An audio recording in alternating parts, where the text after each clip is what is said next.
Chapter 633. Since you like it so much, I'll forget about the punch I gave you last night. Okay. Natalia replied casually. Obviously, her mind was not here at the moment. Then I'll take my leave first. Go. Remember to finish your meal. I know.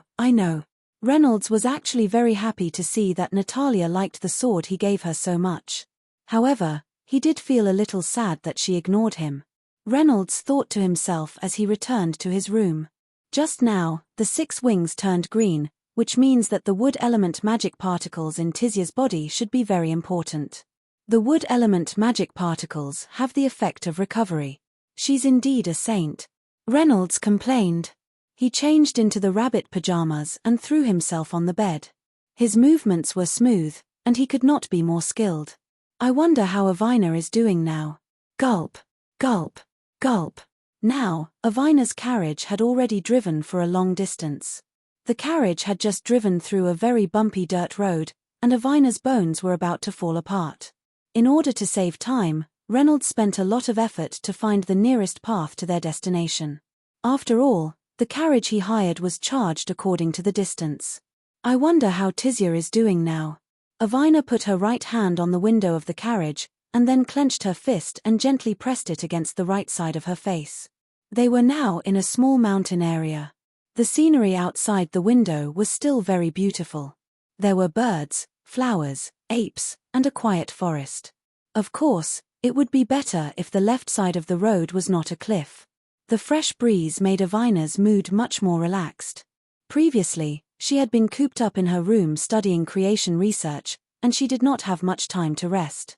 Now, she could take advantage of this time to relax. She did not know why, but recently, whenever she closed her eyes, the image of Reynolds would appear in her mind. There were images of him carefully teaching her knowledge, and also images of him using high-intensity magic to snatch food from Tizia. In short, she had been thinking about him. At this moment, the blue crystal hanging on Avina's neck vibrated slightly and glowed. The crystal was the size of a palm and was actually very heavy. However, Avina treated it as a family heirloom and rubbed it all day long. Now, Reynolds sent her a message. Avina's face lit up. She immediately took off the crystal and placed it on a small table in front of her. The crystal shook for a short while, and then a dazzling light shot toward the ceiling. A small figure of Reynolds was projected in front of Avina. Ahem. Ariwena cleared her throat and revealed a very bright smile. Teacher, what's wrong? What? Can't I contact you? Reynolds purposely pretended to be angry and puffed up his cheeks. Fut. Ariwena couldn't hold back her laughter for a moment and directly spat it out. Teacher, what's that on the bed behind you? What's that? Reynolds turned around and realized that the maid outfit he had just changed out of was still on his bed. He had forgotten to return it to Jew. No, nothing. Ha. As he spoke, Reynolds hurriedly kept it. Bye. I don't know why you keep putting strange things in my room recently. Fut. Good things don't happen to me. Bad things always happen to me. Arbai flipped over on the bed and continued to sleep. Hey, that's strange. Why are there other people's magic waves nearby? Teacher, what do you mean? Reynolds's expression changed. You might have encountered magic bandits. Magic bandits, as the name suggested, were different from ordinary bandits. They usually had a strict system, and every member of them had come into contact with magic at some point or another. They're coming. As soon as Reynolds finished speaking, a fireball flew towards the carriage from the top of the mountain. The fireball was not very accurate and did not hit the carriage. At the top of the mountain, a few bandits wearing men's underwear over their heads appeared. There were only 3 of them. The one standing in the middle was a relatively strong man. His height was closer to the standard of a normal person. He should be the leader of the 3. The one standing on the left was a short and fat man. At first glance, he looked like the type that was often bullied. The one on the right was a tall and thin man, like a bean sprout. Oh, the classic trio of clowns has qualified. Reynolds ridiculed through the crystal. Obviously, in Reynolds's heart, these 3 people had already drifted away from the words magic bandits. The 3 of them jumped down from the top of the mountain. Perfect. Oh. Aya. The three of them had different reactions. The one in the middle landed perfectly. The tall one seemed to have sprained his ankle. As for the fat one, he had a perfect diving posture. Lie. The man in the lead shouted, "If you want to pass through here, stay, leave your toll." The fat one said, "My brother is right." Ariwana couldn't help but feel speechless when she saw how silly the three of them were. If Teacher Reynolds were to do this, it would be hilarious. That was what Tizia thought. Avina, although the three of them know a little magic, their proficiency level is not high. You can use them to practice and prepare for the sacred sword dance. Avina seemed to understand what Reynolds was referring to. Okay. Ariwana simply scanned the three of them. Although their faces were covered and she couldn't get any useful information, she could roughly tell the positions each of them was good at just by looking at their body shapes. The coachman was also a little nervous at this moment. He was already prepared to escape at any time. Avina got down from the carriage and said a few simple words to calm the coachman down. She asked him to wait for a while and even stuffed a small silver coin into his hand. The coachman's eyes immediately shone like a dog seeing a bone. Avina walked to the front of the three masked bandits not far away. "Come. I am 3000 Avina from Remengshu Magic Academy. Nice to meet you. Brother, look at this chick. She is quite pretty. She must be very rich." "That's right. Brother, let me deal with this little girl. I alone am enough." The tall and thin man stepped forward and stood in front of the three of them. Chapter 634. Reynolds found a large pile of popcorn and hugged it in front of his chest. He sat cross-legged on the bed in the room, watching Avina's duel through the crystal. As for Avina, Reynolds was still very confident. The skinny man pulled out 2 short daggers from the scabbard behind his buttocks. Then, for some unknown reason, he muttered a long string of incantations, and the 2 short daggers gradually shone with a purple light. "I'm coming." The thin man crouched down and rushed toward Avina with 2 knives in his hands. In order to confuse Avina's vision, the skinny man kept changing his route left and right, but he still found that Avina was staring at him. Just as the skinny man was about to attack, Avina delivered a roundhouse kick to his waist, sending him flying back to the other 2 men. "Big brother, this is a bit strong." The other 2 were shocked. The one who was called Big Brother stood up and said, No, don't be afraid. One by one, go." The 3 of them stepped forward at the same time. The fat one was holding a meteor hammer that was about the size of his pig head. It was covered with thorns. The big brother was holding a withered yellow staff that looked like a rotten branch. The skinny one was still holding 2 knives. Go. The 3 of them attacked at the same time. The first one to attack was the fatty. He placed the meteor hammer 3 centimeters above his head and spun it rapidly. The meteor hammer was like a huge windmill, creating a huge gust of wind. The sand in the air made it hard for Avina to open her eyes. Suddenly, the fatty threw the spiked meteor hammer towards Avina. "You can't hit him." Avina tiptoed and took a step to the left, easily dodging the attack. "Mph, I was waiting for you." Avina felt a burst of cold sweat on her back. She turned around and found that the skinny man was waiting for her not far away. Stab. The skinny man retracted his hands and suddenly thrust them out. The purple knife slashed across Avina's waist, leaving a small scar on her skin. Avina was wearing clothes that were more suitable for sports. The dark blue jacket was one of Avina's favorite clothes. At this moment, the scar on Avina's body suddenly seemed out of place. Avina lifted her right leg and then delivered a roundhouse kick to the skinny man to the side. At this moment, a fireball that was exactly the same as the previous one rushed over. "I can't block it." Avina crossed her arms with the back of her hands facing outwards, trying to use her body to forcefully block this attack. Shrink. Suddenly, a blue magic array appeared on the incoming fireball. Instantly, the power of the flames was reduced by more than half. Boom. The fireball exploded, sending up a cloud of dust. "Ha ha ha, this is..." The fat man shouted. "Of the fireballs is that. Suddenly, a stream of water spurted out from the dust. The water gathered into a whip in the air and slapped the faces of the three brothers. Who did it? It's that girl, big brother. The fat man pointed in Avina's direction and said. The dust gradually dispersed. Avina's figure stood there once again. The sleeves on Avina's forearm had disappeared. There were some faint burn marks on her skin. Reynolds couldn't help but feel pain in his heart. In the world of water, I am the king. With a wave of my hand, I create a current. In the blink of an eye, I create a whirlpool. Reflecting the 7 stars in the sky, I create a mysterious line to guide the way. Big Dipper flow. After the incantation, the water whip in Avina's hand turned into a puddle of water again and dripped onto the ground. Then, the water seemed to be full of vitality and instantly soaked the ground under the feet of the three brothers. Big brother, what is this? Big brother, I'm a little panicked. No, don't be afraid. I'm here. Countless water droplets floated from the soil into the air and floated around the three brothers. Big brother, this is. The fat man freed one of his arms from the 2 arms that were hugging his big brother and pointed to the ground. No, don't be afraid. She is just bluffing. Although they said so, the 3 silly brothers had already hugged each other submissively. A huge crystal blue magic array spread out from under their feet. It enveloped Avina and the 3 brothers at a very fast speed. Then, 7 square blocks of different sizes appeared in the center of the magic array. They were arranged in the shape of the Big Dipper.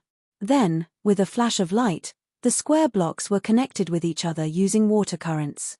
Then, 7 super high-pressure water currents shot into the sky. Girl, no, big sister, I'm wrong. Sorry, hurry up and retract your divine ability. The 3 brothers knelt on the ground. Large amounts of tears spurted out from their eyes. It's not easy for us. We have an 8-year-old mother and 2 dogs to take care of. Avina's magic used the gravitational force of the Big Dipper to drive the flow of water. High-pressure water currents could easily cut diamonds, let alone these 7 more powerful water currents. Avina was actually just pretending to release a simple magic on the surface. In fact, she did not have enough magic power to cast such a high-level magic. Seeing that this magic had completely stunned the 3 brothers, Avina also retracted her magic power and let the magic disappear. The water currents that were shot out suddenly lost the traction of magic power and fell vertically under the influence of gravity. The 3 brothers were instantly drenched. The man in the lead climbed up in a sorry state. Let's go. Big brother, you're not stuttering anymore? How is that possible? My stuttering is the after effect of my illness when I was young. The big brother seemed to have realized something. Really, I really don't stutter anymore. Avina, it seems that your water currents have smashed his brain. Miss, thank you for your help. I, will never forget such a great kindness in my life. Let's go. Seeing the 3 brothers leave happily, Avina felt a little relieved. After all, this was her first battle with outsiders. Reynolds slapped his head. He could not think of any idiom to describe the 3 of them. At this moment, accompanied by a series of cracking sounds, a crack suddenly appeared under Avina's feet. What's that sound? Avina, be careful.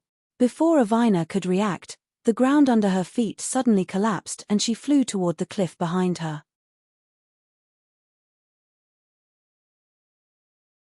Chapter 635. Avina's mind went blank. She didn't understand what was going on.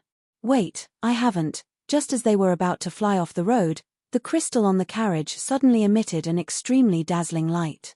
Avina saw a black disc appear in front of her. Renault flew out from it, grabbed her arm, and pulled Avina back.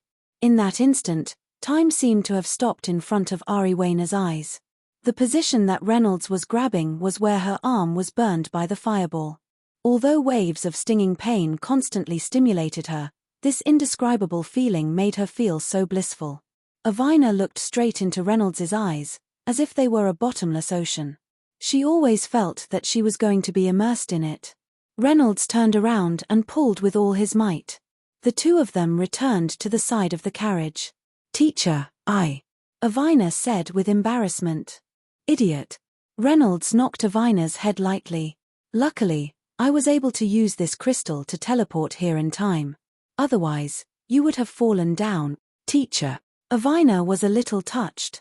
Other than her parents, perhaps only this person in front of her would be willing to teleport here for her. Ariwena hugged Renault's waist tightly with a puff sound. It's okay, it's okay, it's okay. Reynolds patted Avina's head and comforted her. After a while, the two returned to the carriage.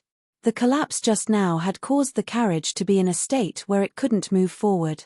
Reynolds specially used another magic to restore the carriage to its original state before the collapse. Are you okay? I'm fine, I'm fine. Avina, were you taken by the robber just now?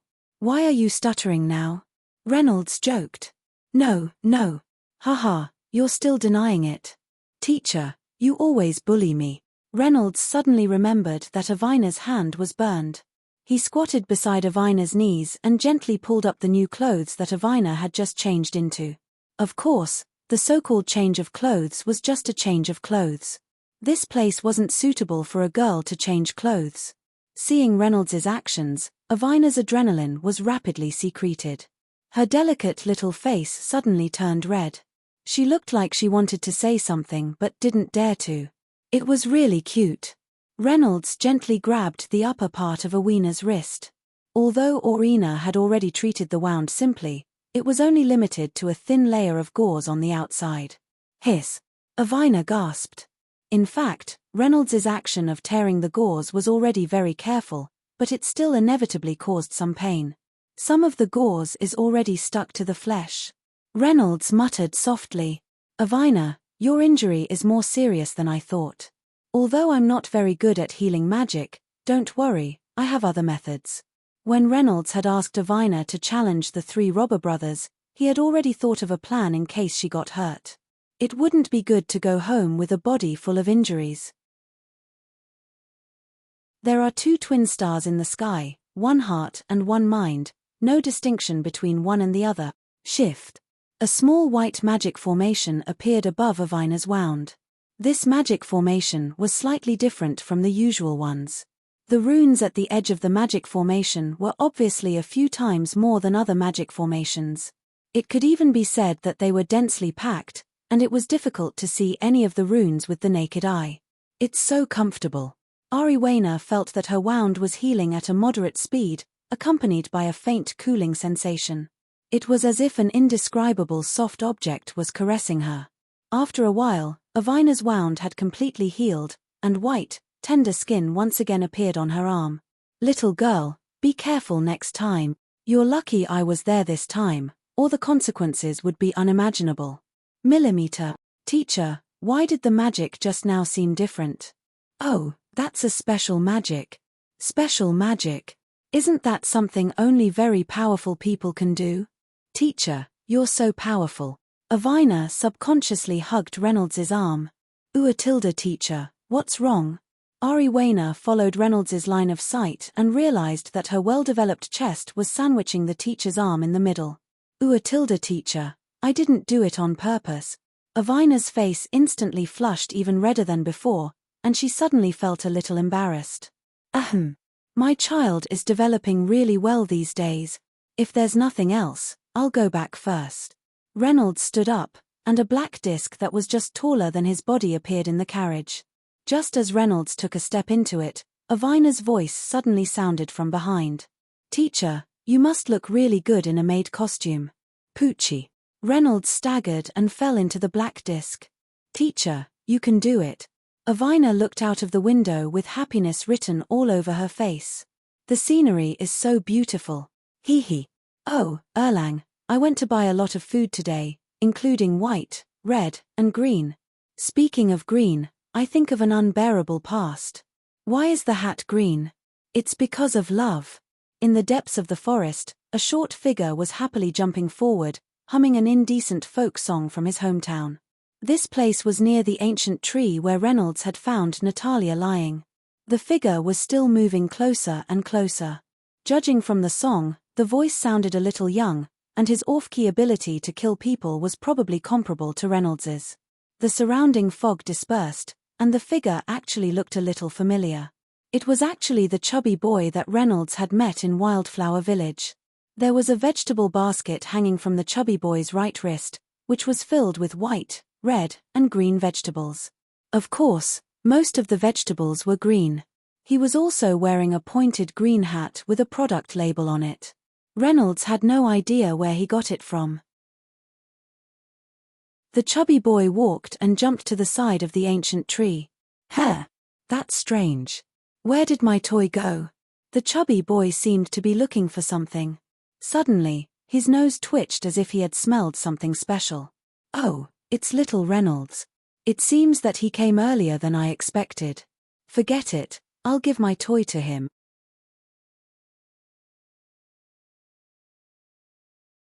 Chapter 636. Little Fatty came to the hidden door. Before Reynolds left, he had cast a more advanced spell on the hidden door to prevent others from discovering it. But Little Fatty passed through it like a ghost. Seeing that someone had come here, the large spiders in the tunnel began to move again. They surrounded Little Fatty in the middle, ready to attack at any time. "Do you want to play games with me?" Little Fatty smiled innocently. Then, the spiders stopped moving as if they were dead. A gust of wind blew past, and their bodies fell to the ground, splitting into pieces of minced meat. Even the black bead turned into powder. "Mph, you guys really can't take it. Let's go." In the next moment, Little Fatty disappeared, leaving only the basket in his hand and the vegetables in it on the ground. "Really? Brother Reynolds, why did you come back with injuries all over your body after going out for a while?" In the room, Natalia sat in front of Reynolds, puffing out her two big cheeks as she spoke unhappily. "Haha, I accidentally fell down." "What, you can get burns from falling down? Still not telling the truth." Natalia touched Reynolds's arm with bad intentions, and he immediately stood up from the pain. "Hey." In fact, the spell that Reynolds used on Avina was not a so-called healing spell. It was a special type of spell that could transfer wounds. Using some profound principles, it could transfer wounds from other people to oneself. Reynolds had used this spell to transfer the burns on Avina's arm to his own body. "Really, why don't you think more for yourself?" Reynolds explained the ins and outs of the matter to Natalia simply. Just as Reynolds said, he was indeed not good at using healing spells. "If it weren't for the fact that I know healing magic, would you have waited for your wounds to heal?" Hee. Reynolds scratched his head awkwardly. She guessed right. Natalia pulled up Reynolds's sleeve, and then used a wood element healing spell on the wound. Wood healing. Natalia's palm slowly emitted bits of green fluorescent light that floated towards Reynolds's wound. The area that was burned by the fire became cool, and in a short while, Reynolds's injury had already healed. "Haha, as expected of Natalia. That's amazing." Reynolds immediately stood up as if he had forgotten the pain. Natalia blushed when she heard Reynolds's praise. "Brother Reynolds, you have to promise me that you won't do this kind of thing again. You are the Lord Demon King of our demon race. How can you hurt yourself just for a human?" "Haha, Atilda, I know. I wonder what's so good about that girl named Avina 3000. Why is the Devil King so?" Natalia muttered in a low voice. Looking at her jealous expression, no one knew what she was thinking. Of course, Reynolds did not hear her. On this day, it wasn't too far away from the start of the Holy Sword Dance Eastern Region Selection Competition. Let's summarize the current cultivation gains of Avina and Tizia. Avina obtained a large spider corpse, which greatly increased her magic capacity. Her physical fitness and stamina also increased by a lot due to her daily morning jogging. Of course, the most important thing was that she obtained a simplified version of the Black Disc magic book from Reynolds. This magic turned out to be a special type of magic called Black Hole. After so many days of study and hard work, Avina finally grasped a little bit of it. Lemmy Natalia had obtained a set of 6 divine wings.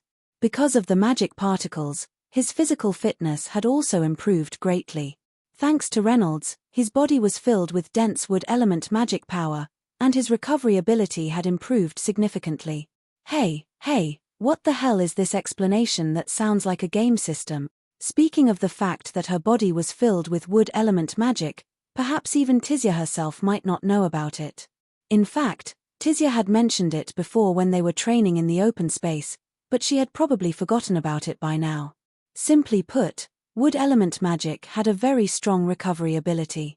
Avina's parents were actually a pair of very good examples. It was precisely because of the vines wrapped around their bodies that kept transferring a large amount of wood element magic into their bodies that the bodies of Avina's parents could be preserved. It was precisely because Reynolds knew about this that he tested Tizia during the competition with a strength that was almost beyond what she could bear. Ah, the air outside is still the best. Reynolds stretched his body and slowly walked out of the room, looking at the clouds in the sky. This kind of life is still the most comfortable. Reynolds found a slope and quietly lay on it. He did not know why, but he actually felt very happy when he silently looked at the clouds floating by. Black hole. Reynolds stretched out his hand and took out a small golden box with blue eyes from the black disc. There were patterns inlaid with rubies on it, and it definitely looked like a very expensive treasure. Reynolds had always been known for his frugality. Although he was the Demon King, he rarely did extravagant and wasteful things. For example, when he ate, he would never leave a single grain of rice behind, and when he bought something, he would always return a third of the price. Well, except for the occasional times when he would steal something from his younger brother, Ashen, to buy food, he could be said to be very thrifty. Reynolds gently stroked the small golden box. Pater. He then took out a small booklet that was already a little yellow. The cover of the booklet was hand-painted, and it was a painting of the blue sky and birds. At the same time, there were also many other booklets in the luxurious box. Reynolds had preserved them so well, it seemed that he really cherished them very much. These booklets were all of the same size, and recorded all of the good memories that Reynolds had experienced. Every time there was something worth being happy about, Reynolds would record it in a combination of pictures and words in the booklet. Opening the booklet with the sky and birds on the cover, there was already some content inside. On the first page, there was a painting of a very beautiful and cute white-haired young man riding a big white rabbit lost in the forest. On the second page, there was a painting of a white-haired young man and a big white rabbit standing in front of the gate of the Sun Mengshu Magic Academy and looking up at the signboard.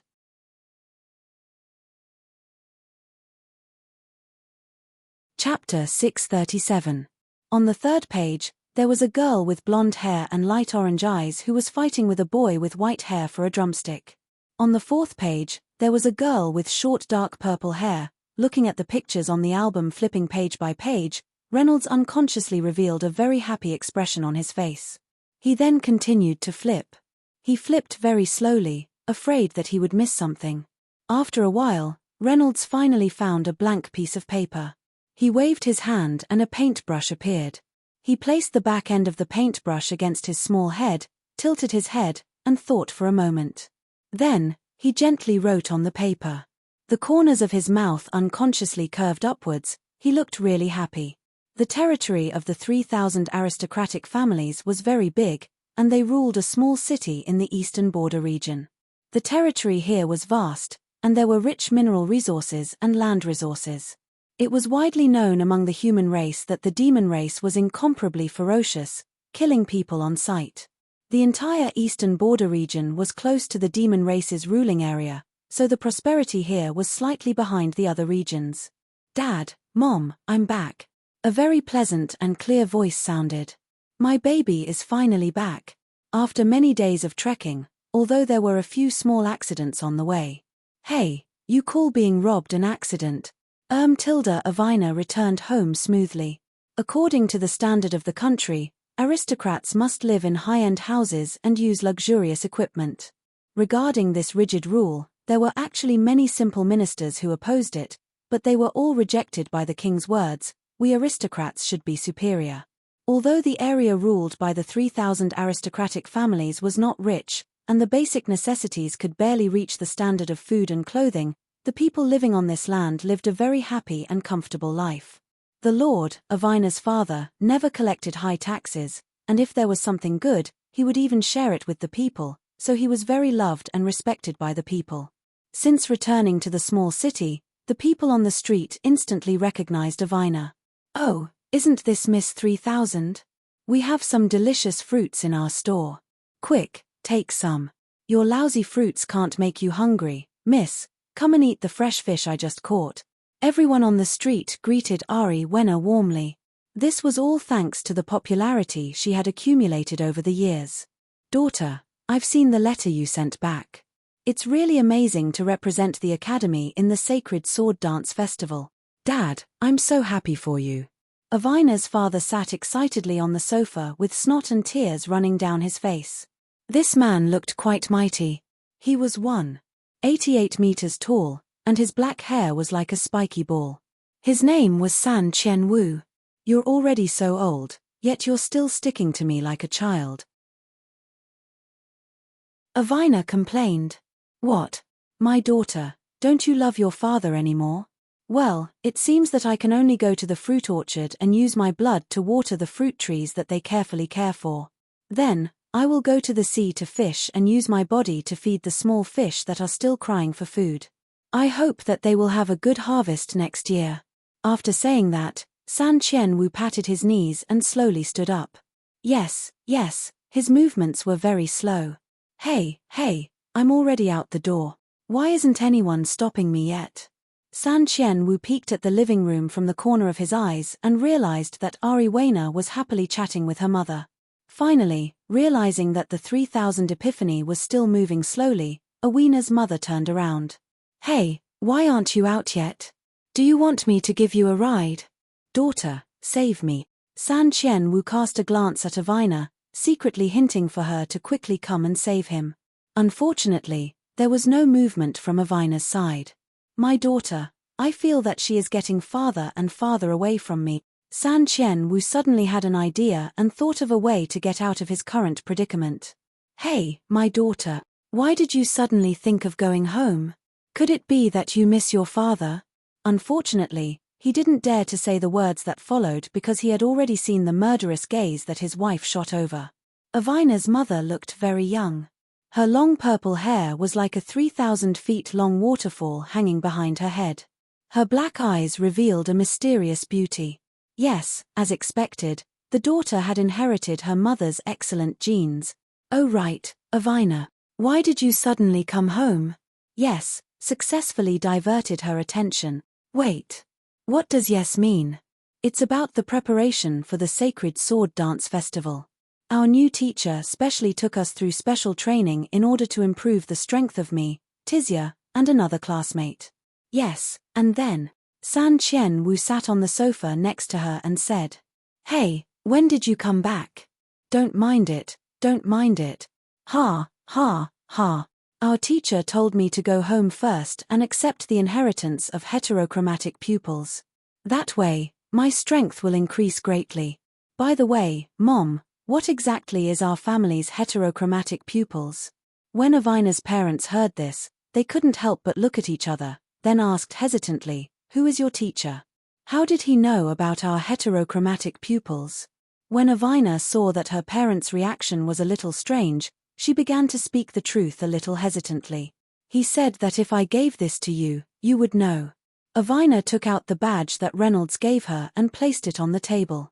This is. Both of their pupils shrank, then suddenly stood up, took the badge on the table, and went back to the house. Avina, go out and play for a while, we will come out in a moment. Oh, Jing, it's definitely Jing. Yes, it seems that what will come in the end. Jing was the name of Avina's mother. Her full name was San Chen Jing. San Chen Wu took out a scroll made of parchment from a secret compartment in the cupboard in the room. This scroll was left behind by his great-grandfather, and it recorded all kinds of things that happened to San Chen Wu's family. Avina, come here. San Chen Wu shouted from upstairs. Oh. When she came to her parents' room, Avina saw that the curtains were tightly closed, and a purple magic array was floating in the air. That was a magic array that blocked the sound in the room, so that the things that were discussed in the room wouldn't be heard outside. Gulp. Avina swallowed a mouthful of saliva. It seemed that there was something serious to talk about.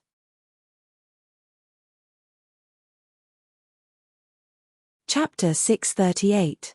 The door closed naturally with a gust of air released by Jing. "Avina, look." San Qian Wu threw out the scroll in his hand, and then the scroll lit up and floated in the air.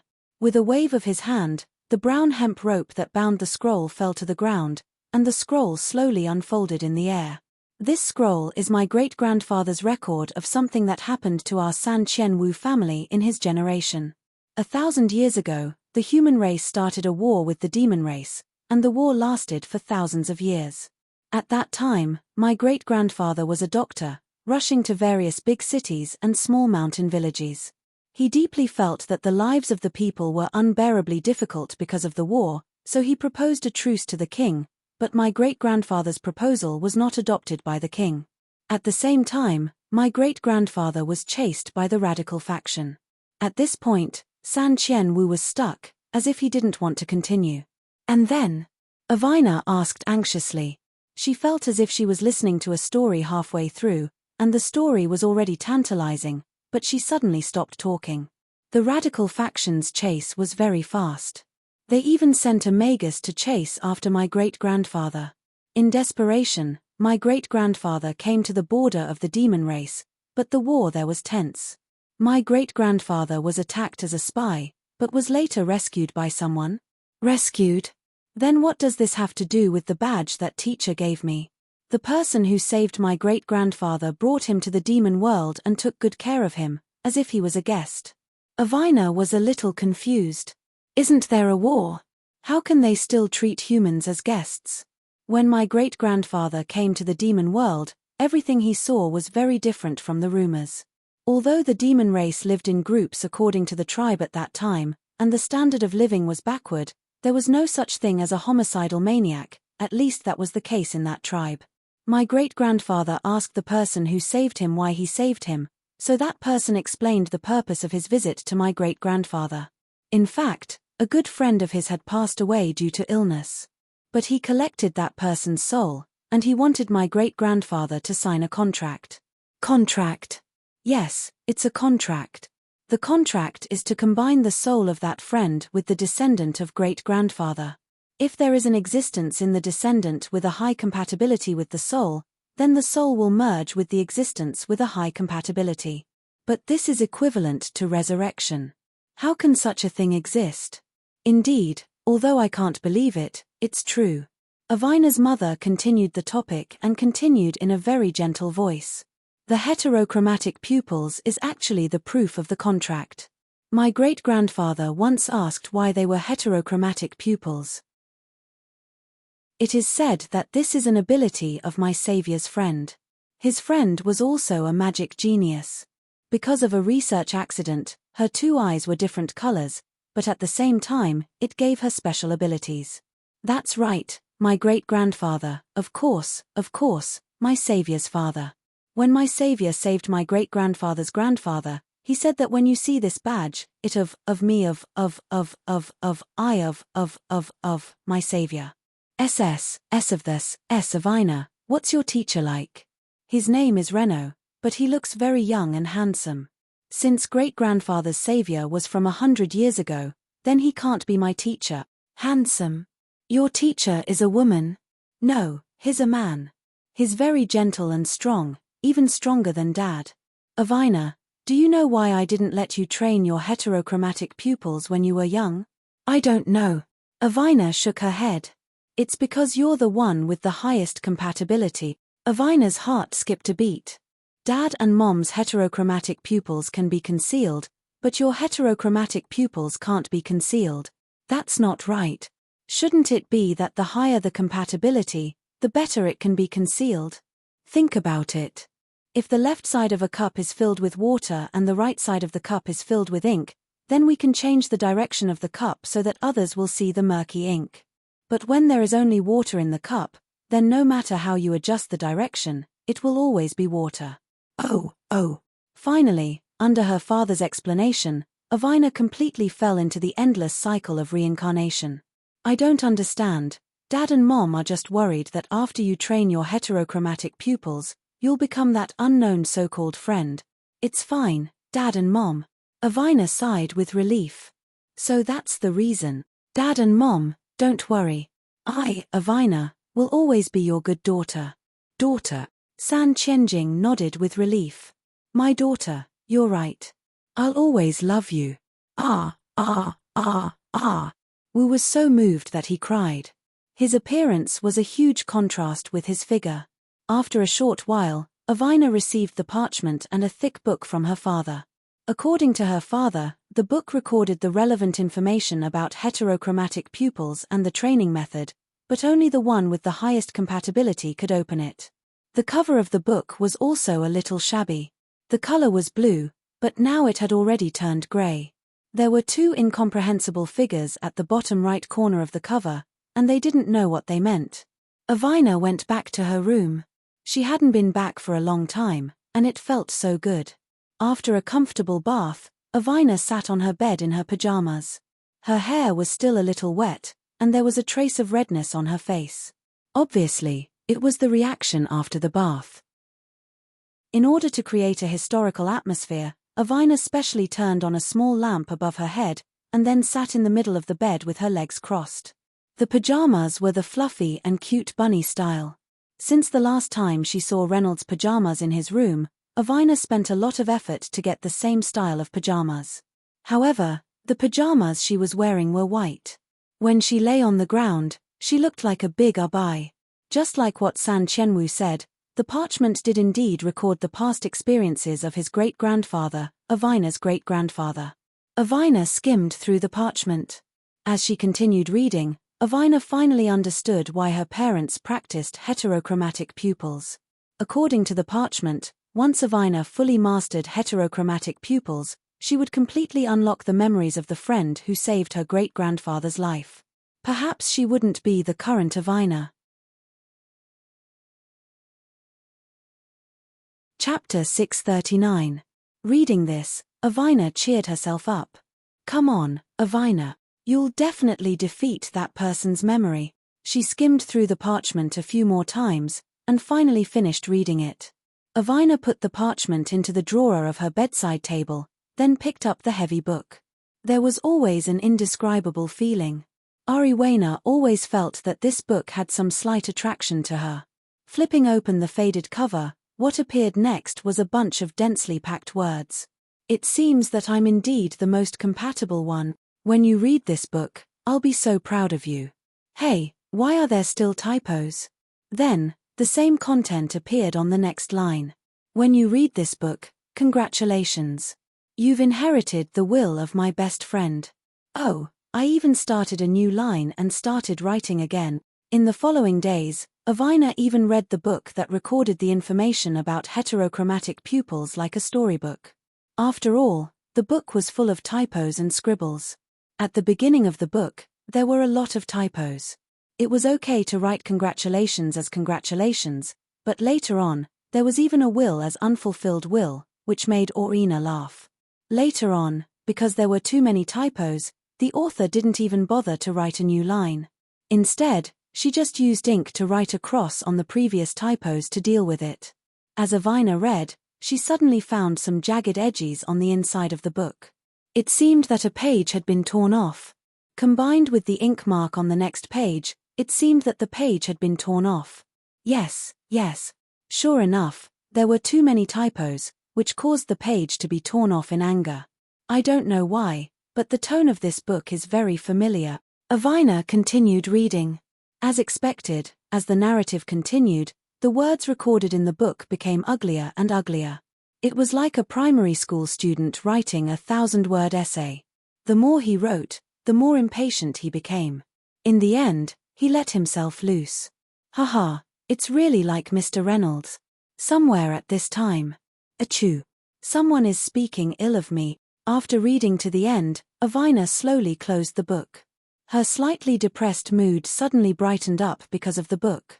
In short, this book was about the abilities and cultivation methods of heterochromatic pupils.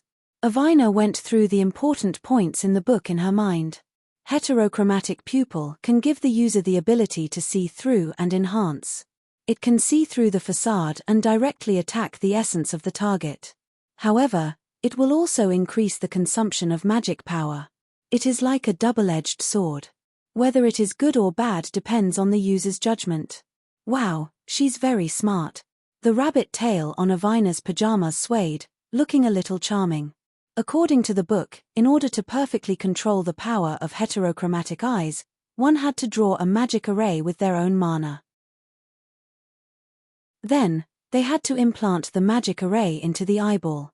Through constant control of the magic array, they could control the power of heterochromatic eyes. Avina thought for a moment. Theoretically speaking, this method should work. I can give it a try. There was a picture of this magic array in the book. It seemed to be a huge project. The magic array corresponding to ordinary magic was composed of several layers of circles and runes.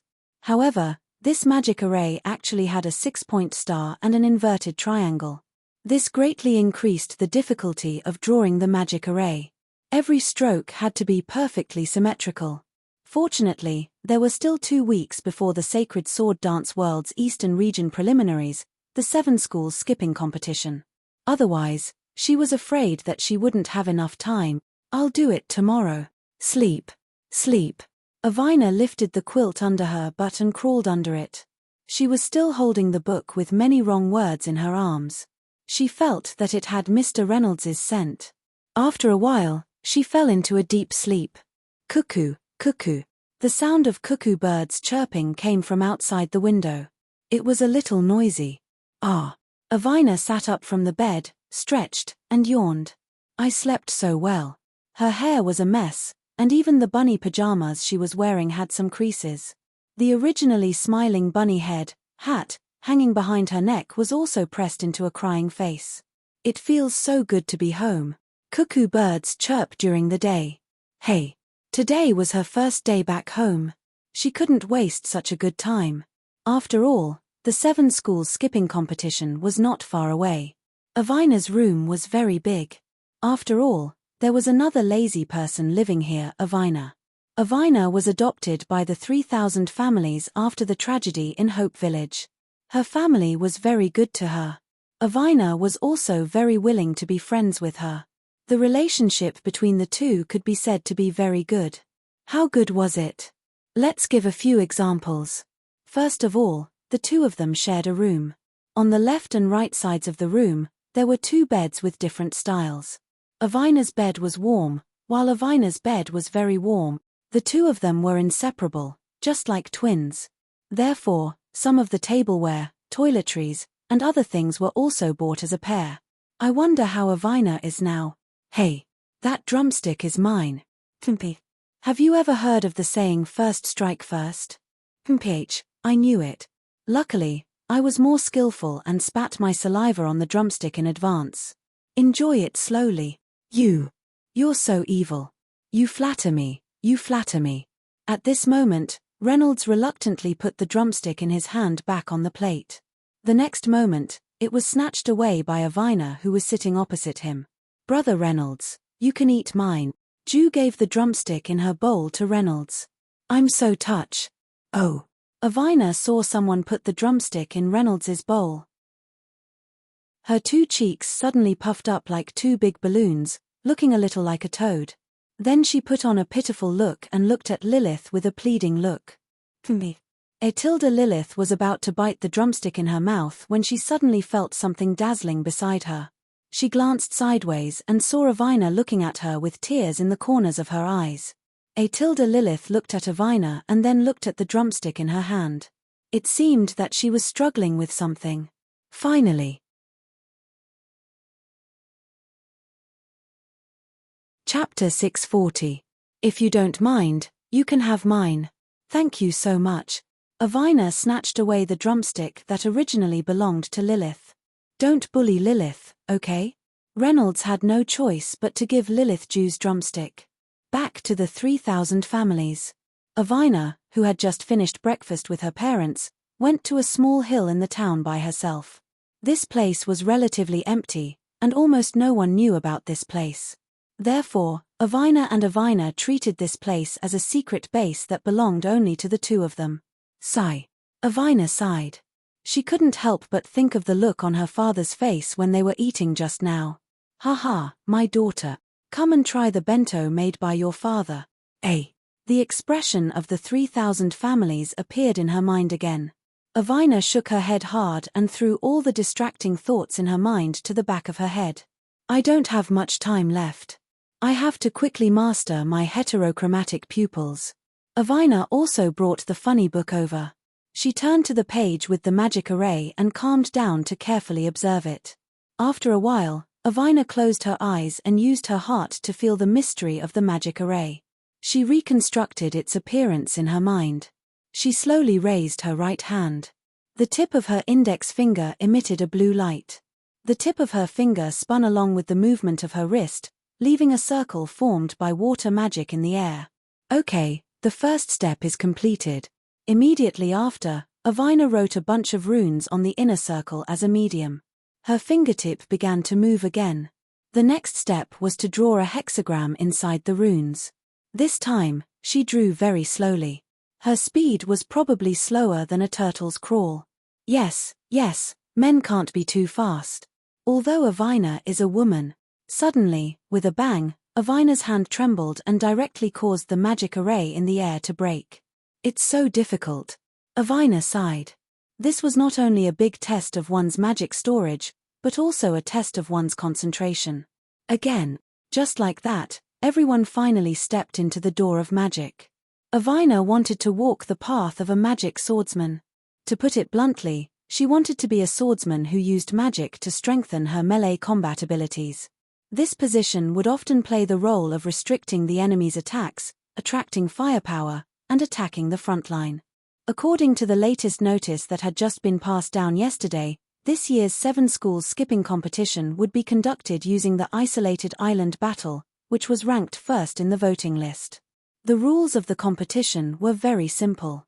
They would use an extremely rare spatial magic array to teleport the referee and the participating teams to an uninhabited island. 3 people would be in a team, and each member would carry a small flag. As long as the small flag was taken away, that member would also be eliminated, and the last 3 teams remaining on the island would win. In other words, this competition is a test of the team's tacit understanding. Reynolds was lying on the table, yawning non-stop. Awoo. In order to focus on improving the overall level of this team, Reynolds didn't waste his time.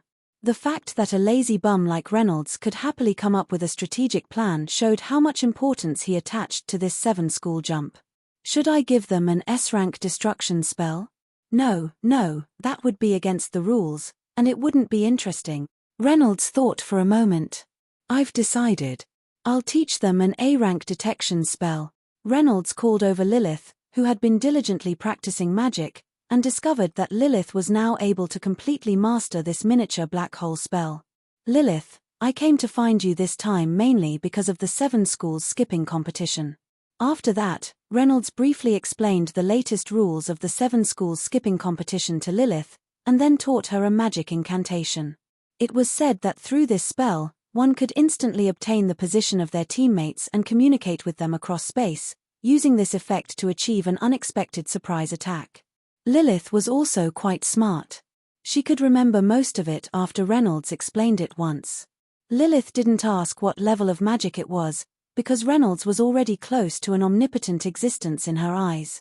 Magic and theories such as creation research and black hole were all things that would shock the world if they were brought out, and Reynolds actually taught them to an outsider as if they were cabbages. This showed how amazing he was. After returning from Lilith's place, Reynolds immediately went to Avina's place. Avina was currently cultivating in another part of the forest. In order to cater to her cultivation method, Reynolds specially created an open space for her. He used magic to move hundreds of trees to a place with relatively less vegetation, leaving only a very lush patch of grass growing on the ground. Then, he placed a very large and very tall wooden stake in the middle of the grass, and Avina was currently sitting on it. Reynolds saw from afar that there were countless dark green magic particles in the sky gradually surging into Avina's body, and her temperament suddenly became more gentle. Avina! Reno shouted. Reynolds, idiot! Hey! In any case, I'm still your teacher. Can you give me some face? Avina slowly opened her eyes, and Reynolds seemed to see a trace of green light appear in her eyes, but it was only for a moment. Bang! Avina jumped down from the wooden stake. Where's the food? What food? I'm not here to deliver food. TSK. Then what are you doing here? Hey, at least pretend to be happy. You're hurting my young heart. Avina glanced at Reynolds. You're not young anymore, and you're still acting cute like a child. I'm very young in the Eternal Night Clan, okay? Reynolds sighed helplessly and brought the topic back to the main topic. This time, I'm mainly here to tell you that the rules adopted for the 7 Schools Leap this time are isolated island battles, the so-called isolated island battles. What? Isolated island battles? Avina appeared very agitated. Can you wait for me to finish before you get agitated? Tilda sorry Tilda obviously, Avina's apology was very superficial. I took some time to read all the information about the Holy Sword Song and dance festivals that were held in the past, and the one that left the deepest impression on me was this isolated island battle. Avina gulped and continued to talk non-stop. This is like surviving in the wilderness, it sounds especially fun. And it especially tests the contestants' ability to sustain combat and adapt to changing situations. Tilda I'm looking forward to sparring with those expert. Chapter 641. Oh, since you know so much, then I won't say much. I have a detection magic to teach you. When the time comes, the 3 of you can use this magic to grasp the position of your teammates in real time and communicate with them. Oh my god. What kind of magic is this? It looks so powerful. This is an A-grade magic that I developed myself, star detection. This can ignore the current magic level of the caster and directly rely on the chanting of the incantation to activate it. So powerful. It was the first time Avina heard of a magic that could ignore the level of the caster. In other words, even if it was a 3-year-old child, as long as he could speak and smoothly chant the incantation, then this magic could be activated. If this magic was used by the army, the result would be unimaginable. Avina realized the importance of this magic. Aya, don't be so infatuated with me. I, your teacher, am just a legend. I gave you a ladder and you climbed it. No matter what, thank you very much. After listening, Reynolds suddenly raised his head and looked around. The weather is normal. The wind speed is normal. The temperature is normal. What's wrong with you? Seeing Reynolds suddenly acting strange, Avina opened her mouth and asked. I'm trying to see what kind of reason could make our Miss Avina say thank you to me. Scram. After a little mischievous at Avina's place, Reynolds teleported to Avina's place. Speaking of teleportation, this magic could be said to be very convenient, just like teleportation in novels. However, the range of teleportation could only be released within a short distance. If one wanted to go from one place to another place that was very far away, then there must be something similar to coordinates. The crystal necklace that he gave to Avina before actually had this function. Reynolds had injected a trace of his magic into this crystal. Fortunately, it was also because of this that he was able to teleport to the 3,000 families thousands of miles away. For some reason, Reynolds had recently developed a habit, that is, before looking for a person, he must hide and secretly observe the other party's situation before appearing. Why do I feel like a stalker? There was a huge tree on top of Avina and Avina's secret base, and its shade could almost cover the entire slope. A gust of wind blew, and the leaves rustled. The air was filled with the smell of dew, and it was somewhat cool. It could be said to be a summer resort. Reynolds chose a spot on the treetop and sat down quietly. His legs dangled in the air and swayed back and forth with the breeze. He rested his chin on his right hand and silently watched Avina, who was inscribing a magic array. It's finally done, Avina shouted. At this moment, a blue magic array hovered in front of Avina. It looked very cool. Multiple layers of concentric circles formed the outermost framework of the magic array, followed by 3 hexagons with different angles occupying the largest area of the magic array. The innermost part of the magic array was an inverted triangle. Avina took a deep breath and took out her handkerchief to wipe off the sweat on her neck. Why is Avina using this method to practice magic arrays? I remember that when I was writing that book, I mentioned that if you want to control your heterochromatic pupils, there is another simple way. That's right, it was just as everyone had guessed. The person who had saved Avina's great-grandfather was actually Reynolds. In order to make it easier for future generations to control the power of heterochromatic pupils, Reynolds wrote this book. The so-called other way was to find a spirit of nature and store it in one's eyes. When Reynolds was writing the second way before, he was eating and writing at the same time. He had no idea that the gummy candy he ate had completely covered the 2 pages. If one didn't pay attention, they might have missed it. After all, the book was so poorly written that no one would find it strange. Oh, it's starting. Avina took a deep breath and adjusted herself to the best state again. Move. The blue magic array gradually shrank until it was the size of a pupil. It then slowly floated towards Avina's eye. In the end, the two joined together and made a squeaking sound. After a few seconds, the magic array had completely merged with the eye. Ariwana opened her eyes slowly, and there was a stinging pain. I think I still need some time to get used to it. Wow. When he fully opened his eyes, the whole world suddenly felt different. Countless green fluorescent dots emerged from the trees and grass, filling the sky. The curved leaves were like boats, drifting away with the wind. Endless brown particles also emerged from the soil. They were like bubbles, light and full of boundless fun when touched. Are these the magic particles that Mr. Reynolds mentioned? It's so spectacular. Who is it? Suddenly, Avina saw 1 or 2 black particles floating in her field of vision. She immediately sensed that there might be people around her. Haha. Don't be nervous. It's me, Mr. Reynolds. Avina shouted in surprise. Little girl, you're pretty good. After merging with the magic array, Avina's originally light blue and crystal blue eyes were filled with layers. They were shining and moving. Her temperament had also improved by a lot. Oh. Avina seemed to be a little dissatisfied with being called a little girl. Mr. Reynolds, I've grown up. I'm not a child anymore. Haha. Our Avina is already a great beauty. Haha. Reynolds patted Avina's head. The current Avina looked exactly like a friend of his. If he didn't pay attention, he wouldn't be able to tell who was who. Reynolds once again explained the reason for his visit. Sigh, I've already said it 3 times today. I'm so tired. An isolated island battle? That's a little troublesome. The Cerberus School of Magic and the Bright Dragon School of Magic are very good at this kind of battle. Amazing. You can actually see the situation clearly in an instant. I'm going to teach you a spell. Listen to the incantation. The stars in the sky all belong to my palm. From 1 to 2, the world's power belongs to my eyes. Star survey. I'll remember it. Avina closed her eyes and temporarily turned off the ability provided by her heterochromatic pupils. The stars in the sky all belong to my palm. From 1 to 2, the world's power belongs to my eyes. Star survey. She chanted the incantation that Reynolds had mentioned. Suddenly, she saw many yellow dots floating in front of her.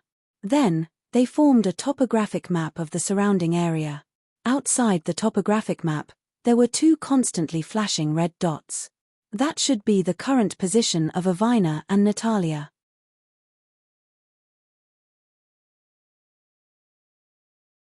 Chapter 642. So powerful. Avina also felt the power of this magic.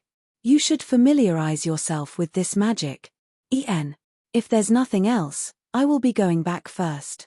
Oh. Avina seemed to be a little disappointed. Before leaving, Reynolds even praised Avina. Today seems to be pretty good. Woo.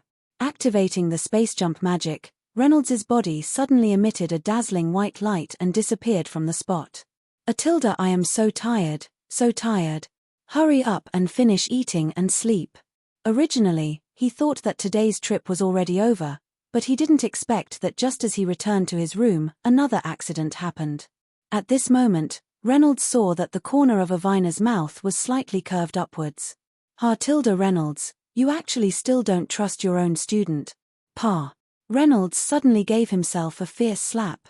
This was his own punishment for not trusting his student. Avina held on to Katerina with her right hand and rushed towards the dark demonic person. Although the other party's appearance was very oppressive, to the point that Avina was somewhat unable to breathe, her footsteps still did not stop. The dark demonic person felt a surge of not ordinary magic rushing towards its direction. Immediately, it glanced at the direction where Avina was and brandished its spear. Hualala! Another red flame rushed over and blew up a hole in the road in front of Avina. Fortunately, she dodged quickly just now, otherwise, she would definitely have been heavily injured. The explosion of the flame caused the dark demonic person to lose sight of Avina. Rushing up like this definitely won't work, there must be a way. Avina's brain was working very quickly, and she finally thought of a way. Avina adjusted the light emitted by the celestial wings to the lowest, then turned around and descended, no longer using the method of flying to advance. She jumped onto the crown of the nearest tree and used the luxuriant branches and leaves to hide her figure. Swoosh! Swoosh! Swoosh! Avina jumped from tree to tree at a speed that was hard to catch with the naked eye. Smart. This way, the enemy will be in the light while we are in the dark. The dark demonic man stood in place, looking everywhere for that mana, but he couldn't find it after it entered the forest. Hey! Suddenly, Avina jumped out from a tree in front of the dark devil. Her celestial wings instantly blossomed with the greatest amount of light. Artilda the dark demon shouted as if he was dazzled. At this moment, he was rubbing his eyes with his left hand. Take this. Avina used the heavenly wings to arrive at the dark demon's abdomen. She raised Katerina high above her head and chopped down with both hands. Katerina cut through the air and let out an ear-piercing sound, leaving a half-meter-long scar on the dark demon's abdomen. Oh my god, it's so sharp. Avina was also shocked by the sharpness of Katerina's sword.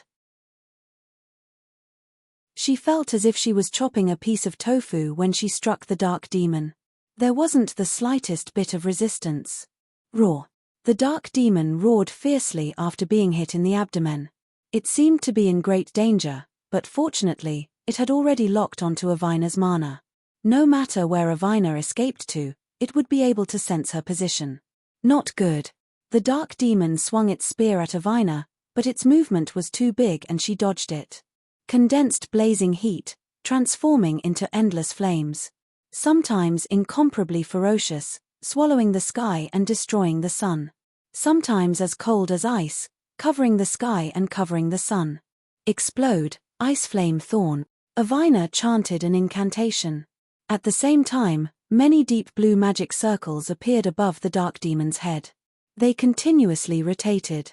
Finally, after Avina chanted the last word, 7 to 8 arm-thick ice spikes extended from each magic circle. Whoosh! Whoosh!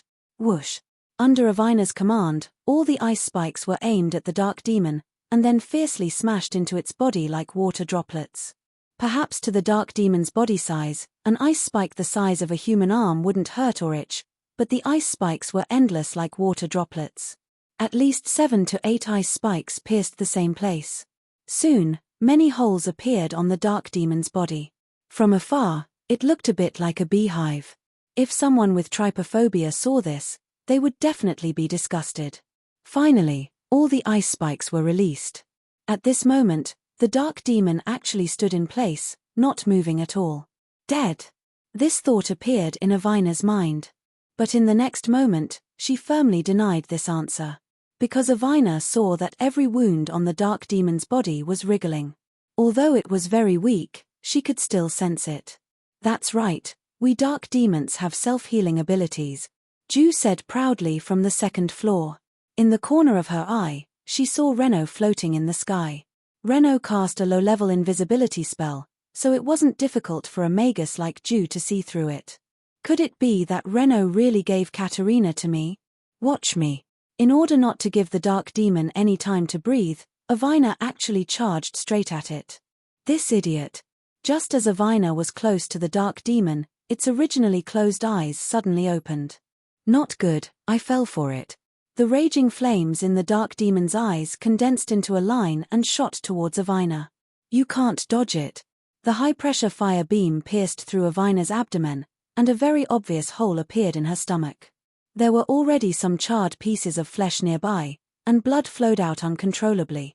Am I going to die? Her consciousness gradually blurred, and the celestial wings on her back were also burnt black. Without the continuous supply of magic, Avina lost her ability to fly, and rapidly fell from the sky. Reno, you have to believe in your student. She's the saintess. At this moment, Reno kept telling himself to have faith in his student. If they could win this battle, it would be a huge change for Avina. I don't want to die yet. I haven't taken my revenge yet. I want to kill all the demons to avenge my parent. As her consciousness blurred, Avina seemed to see a very magical scene. It was in the classroom of Dream Shoe Magic Academy again. Reno was still making things difficult for her, and Flowerbloom was secretly giving her hints. Natalia was in the last row looking at the textbook on the table.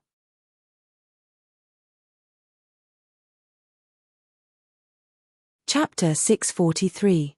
Avina, you can do it. You idiot, don't steal my drumstick again. If you don't mind, you can eat me like a drumstick. I don't want to die yet. I will grant you power, do you need it? Vaguely, Avina seemed to hear a voice calling out to her in the darkness. That voice was very familiar, it sounded exactly like her own voice. Who are you? I am you. I will grant you power, do you need it? I do. Suddenly, with a bang, Avina opened her eyes. Ah! All the visible wood elemental magic particles in the forest gathered towards Avina and slowly seeped into her body. The flesh on her abdomen also rapidly regenerated, and almost in an instant, the large hole was healed. Avina's entire body was emitting a dark green light, just like the goddess of the forest. Her lower abdomen was exposed due to her torn clothes, and at this moment, her skin was so smooth, the layers of her muscles were just right, and one could almost see the faintly discernible mermaid line. Boom! In the center of Avina's collarbone, there was a diamond-shaped mark. Under the stimulation of the wood elemental magic, it actually moved along her arm to the center of the hilt of Katerina's sword. Katerina let out a violent vibration, as if it was excited about something. Buzz! The blade of Katerina's sword turned dark green, and there were constantly white patterns of light moving rhythmically on it, emitting a dense aura of nature. Immediately after, the celestial wings behind Avina's back also recovered their vitality. With a whoosh, they spread out in the air, and the originally somewhat charred wings were dyed with a faint green color, appearing even more fluffy and soft. The vitality of nature is endless, gently caressing all things on the surface of the earth, nourishing miracles and hope. The distant horizon, the adventure will never stop. Although the chapter has ended, our story will never stop. Forest Vine. Avina floated in front of the dark demon, her red lips lightly moving up and down as she chanted spell after spell. The spirit of her words floated in the air, echoing in the forest. As soon as the incantation was finished, the ground began to rumble. Huge black vines broke out of the ground one after another. The vines were like poisonous snakes, tightly wrapping around the dark demon's limbs, making him look like a dumpling, unable to move. The dark devil seemed to have sensed some danger and immediately became frantic. The long spear once again turned into a stream of fire and returned to its side. It stuck close to the black vines and tried to use the flames to burn these things that were binding it. Roar. Unfortunately, the more the flames burned, the tighter the vines, the more the dark demon's body, the more. Ha ha. Natalia gathered all of her magic onto the hexapod wings, and the hexapod wings became bigger and bigger. In just a short moment, it had already reached a length of 2 meters. Now, Natalia, who was holding the hexapod wings, looked a little funny. The difference in size. It felt as if Natalia was being held in the hexapod wings' hands. Natalia held the hexapod wings behind her with one hand, and then suddenly slashed with all her strength. A green sword chi that seemed to be able to destroy heaven and earth rushed toward the dark demon, sticking close to the ground. Finally, when the sword chi finally got close to the dark demon let out a miserable cry, and the green sword chi directly split it into 2 halves. After the dark demon completely lost its vitality, the black vines that were wrapping around its body also slowly retracted back into the ground. The two halves of the dark demon's body fell to the ground and turned into fire elemental magic particles that filled the sky and disappeared. I won. After being pleasantly surprised, Natalia felt a very strong sense of dizziness in her head, and then her body seemed to have lost all strength, and she could not feel the existence of anything. Natalia. Reynolds appeared, and with a leap, he caught Natalia, who was in a daze. Idiot. You're finally here. Hey, don't call me an idiot at a time like this. Before she could finish her words, Natalia fell into Reynolds's arms. Good job, Natalia. After the battle, the scene was a mess, and this scene was comparable to the scene in Hope Village. Reynolds had no choice but to use magic to restore the house to its original state. As for the destroyed forest, Reynolds also had his own plans. After that, Reynolds called Katerina to his room, and from there, he learned about the ins and outs of the matter. As it turned out, Katerina saw the hexapod wings in Natalia's hands, and suspected that Natalia had secretly taken the hexapod wings away from Reynolds. Thus, Katerina wanted to take the hexapod wings back, but of course, Natalia refused. And thus, the two of them started fighting. Hey, you. Even if you want the hexapod wings, you don't have to fight. But that hexapod wings was indeed given to Natalia by me. When Katerina heard this, she became a little unhappy. Reynolds, how could you give the hexapod wings to that little brat? That hexapod wings is a part of the human emperor's armor that you took back from the Saintess. You still don't understand Natalia's affinity with nature. You mean, Natalia is the reincarnation of the Saintess? Yes. Reynolds nodded. The next day, Natalia was full of energy again. She ate the usual amount of food for breakfast, and the Apollo's belt that faintly appeared thanks to the wood element magic particles disappeared again. After breakfast, Reynolds forcefully dragged Natalia and Katerina out of the house. Apologize now. Thus, under Reynolds's threat, the two of them had no choice but to apologize to each other and promise that such fights would never happen again. In Natalia's opinion, Katerina actually didn't want to apologize to her. However, he didn't expect Katerina to apologize to him so quickly. I can't help it. I'm sorry. Natalia pouted her lips and said proudly. Right at this moment, Natalia felt something touching her shoulder.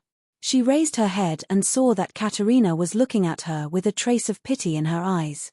Hey, why do you look at me like that? Why do I feel so pitiful? Katerina patted Natalia's shoulder. It's not easy for you either. What happened? As punishment, Reynolds punished the two of them to plant all the destroyed trees. The whole process was done with their bodies, and they were not allowed to rely on magic.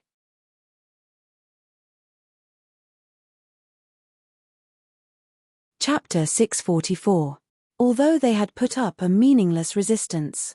However, Reynolds's words, "Think about how painful it is when these trees fall down," made the two of them feel a little guilty.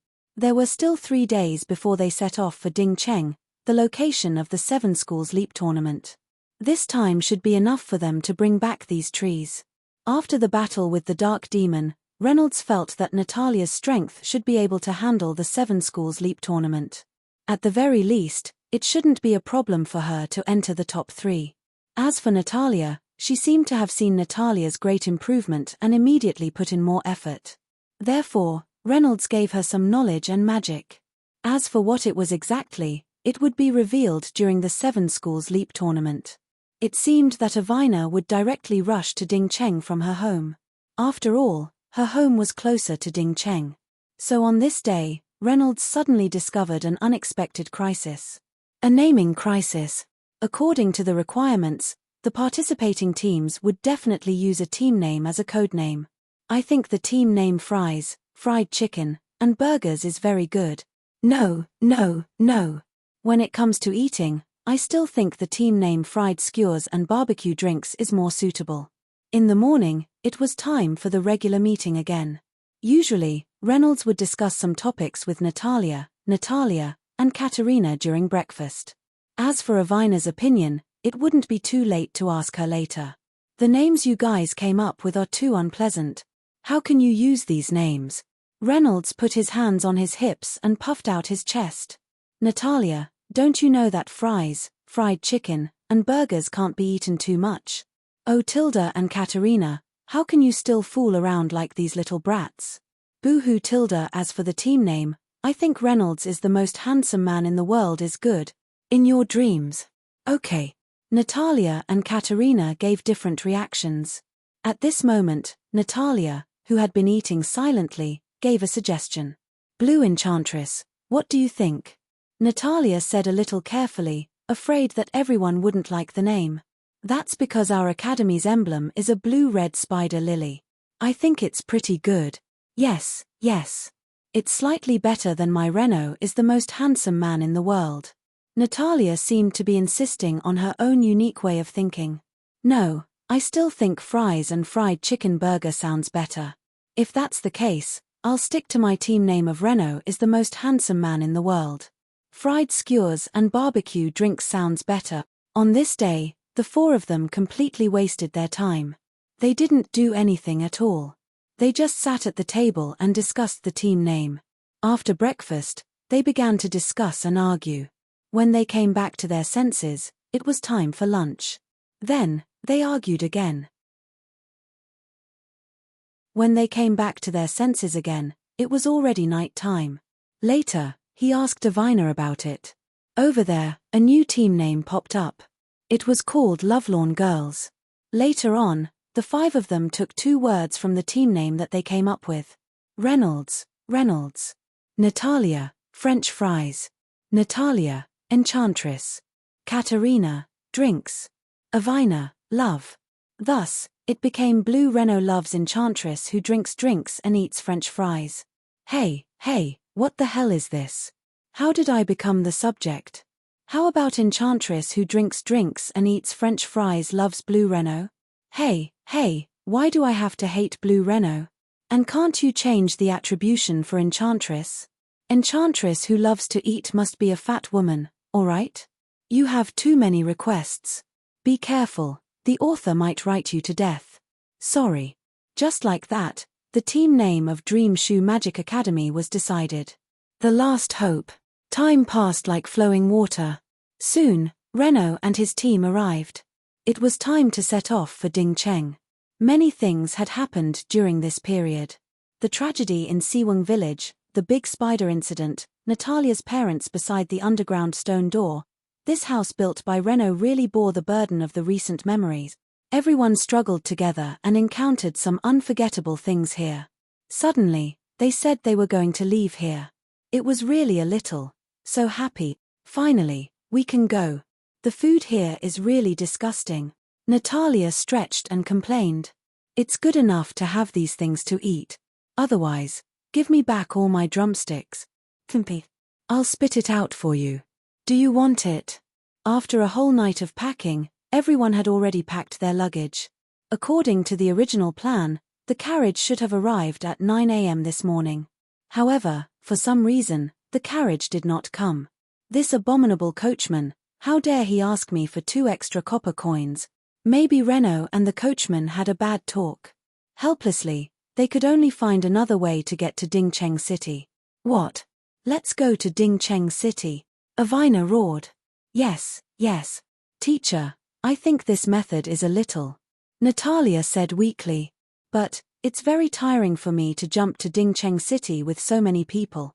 Renault said a little unwillingly. At this moment, Natalia had an idea. She rolled her eyes and said, Alas, it seems that we have to wait for a long time before we can eat the delicious food in Dingcheng. As she said that, Natalia narrowed her eyes and glanced at Renault to see his reaction. Phew. Renault's ears twitched. Obviously, he had a change of heart after hearing what Natalia said. Delicious food. Tiring. That's a problem. Since that's the case, I roughly calculated the time just now. Renault changed the topic. If we walk there, it'll be difficult for us to arrive on the stipulated date. At that time, there will be a lot of trouble again. So, I'd better teleport with you. Kimpi. I got it. Just when Renault was about to put everyone's luggage into his black disc, Natalia suddenly said something. Teacher Renault, let me do it. At first, Renault didn't understand what had happened. Suddenly, He saw the luggage in his hand and suddenly understood. Yes. Renaud took back the black disk that he had summoned.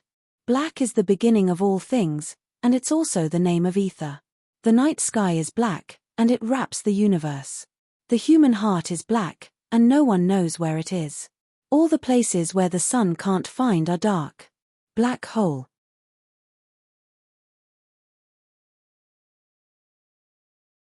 Chapter 645. As Natalia finished her incantation, a black circle the size of a palm appeared in her palm and slowly grew to the size of a human head. The edges of the circle were a little illusory and even kept shrinking. It seemed that this was the limit of what Natalia could do. Reynolds didn't say much and put all their luggage in while Natalia was struggling to hold on. There weren't any big things, only some clothes that were necessary for cultivation and travel. For large items like beds and other inconvenient items, Reynolds would just create them out of the blue. When everyone was ready, they said goodbye to the wooden house that they had lived in for a while. Space jump. They disappeared on the spot. They had a vague premonition that this house built in the forest would come in handy in the future.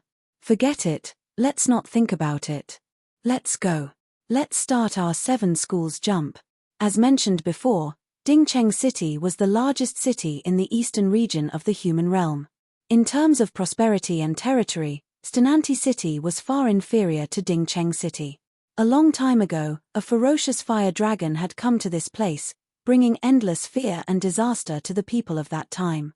The flames that the fire dragon spat out could stretch for thousands of miles. Its scales were impenetrable, and its claws and teeth were indestructible. It was said that even S-rank magic could only cause a trace of pain to it. The crops couldn't grow in the high temperature, and the Lord's rescue signal never received any response. At that time, it was the peak of the battle between the human race and the demon race. The king also ordered many soldiers to leave this place. The people lived in vain, and only a few old people stayed to wait for Azrael's arrival. Just when they thought they had been abandoned by the heavens, a brave warrior with a holy sword and platinum-colored armor stood up. She fought with the fire dragon for more than 10 days. Finally, with her strong willpower, she killed the fire dragon and brought hope to the people. After the fire dragon died, the remaining dragon ball in its body was taken away by the Lord and used its energy to rebuild Dingcheng. It was precisely because of this that the city was named after the word Yi formed by the 4 Hua. Later, the city continued to grow stronger and stronger, and finally developed into the largest city in the eastern region of Jiedong. Somewhere in the city, bang! A white magic array appeared on the shabby bluestone brick. Then, one after another, people came out from inside. We're here already. I didn't have any exciting experiences. Hey, do you think this is a roller coaster? This group of people was, of course, Reynolds and his men who had jumped over from the forest. At this time, Reynolds had once again turned into a robust middle-aged uncle. After all, this city had gathered human experts from all walks of life. Just in case, Reynolds added an even stronger barrier to Katerina and his own demon identity. No one could discover them, not even a Grand Magus. The preset location of the space jump was a very inconspicuous alley. There was no one here, so naturally, there would not be a commotion caused by the sudden appearance of 4 people and 1 rabbit. In fact, Avina had already arrived at Dingcheng the day before. She had asked Avina to mark this place so that it would be convenient for her to jump here directly. Long time no see, everyone. Yo, Avina, long time no see. Did you miss me? Turning around, there was a super beautiful girl with short dark purple hair, Avina, standing there. Natalia felt that Avina was a little different from usual, but she couldn't put her finger on it. After a while, she combined it with the word cultivation to get the final answer. Avina, your eyes. Reynolds had given Avina a spell to hide her heterochromatic pupils. Through this spell, Avina could perfectly hide the color of her eyes. At this time, without the support of her heterochromatic pupils, Avina's eyes had turned into a faint gray color. He had lost his usual inviolable aura and was more approachable. It was also very pleasing to the eye. It's all thanks to Mr. Reynolds. Avina stuck out her tongue and said naughtily, Reynolds looked at everyone and found that Natalia also felt a little different from half a month ago. At the same time, there was an indescribable feeling. He felt that she was a lot more noble than before. As for Natalia, she seemed to be more cheerful. It was probably because she had become more familiar with everyone in the past half a month and treated everyone as her friends, or even family. In terms of strength, Avina could also see that Natalia's magical power had increased by more than one level through her heterochromatic pupils. Natalia was a trustworthy teammate. Well, because of the delicious food and laziness every day, you gained a lot of weight. Reynolds had turned into a middle-aged tree. Other than that, he didn't change much. Oh, this is... Avina saw Katerina standing next to Reynolds. Wow, such a beautiful figure, such a beautiful face. Red hair and red eyes. Avina suddenly felt the pressure of competition. Hello, my name is Katerina. I'm Reynolds's younger sister. Oh, so she's his younger sister. That's good. That's good. No one knew what Avina was thinking. Hello, my name is Avina. I'm Reynolds's student. Humph. I don't care. You have to give me the thing in your hand today. Dream on. This is something Reynolds gave me. What right do you have to take it back? What? Devil. Reynolds would never do such a stupid thing. Give it back to me. The location that Reynolds set for his space jump was in his room. Just as he returned to his room, there were noises coming from upstairs. When Reynolds used magic to build this house, he specifically considered the function of soundproofing. Normally, normal noises wouldn't be able to reach Reynolds's room. Of course, this was prepared for a good night's sleep. How could he fall asleep if it was too noisy? Especially when Natalia, who he didn't know why she was always so energetic, was here. Hey, can you guys be quieter? I was just about to fall asleep. Reynolds helplessly rubbed his hair as he walked up the stairs to the second floor. But suddenly, at the corner of the stairs, a white object flew over. Ah! Creak.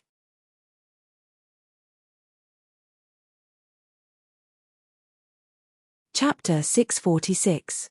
The shiny white thing flew over at an unbelievable speed. Reynolds happened to catch up with the blinking process, so he didn't notice anything flying over. Bang! With a thud, the thing rolled down to the first floor with Reynolds. Ouch, ouch, ouch. Reynolds grabbed the thing that was stuck to his face and lifted it in the air with his right hand. It was caused by Arbai. Just as Reynolds was about to get angry, Arbai hurriedly interrupted. You Reynolds, hurry up.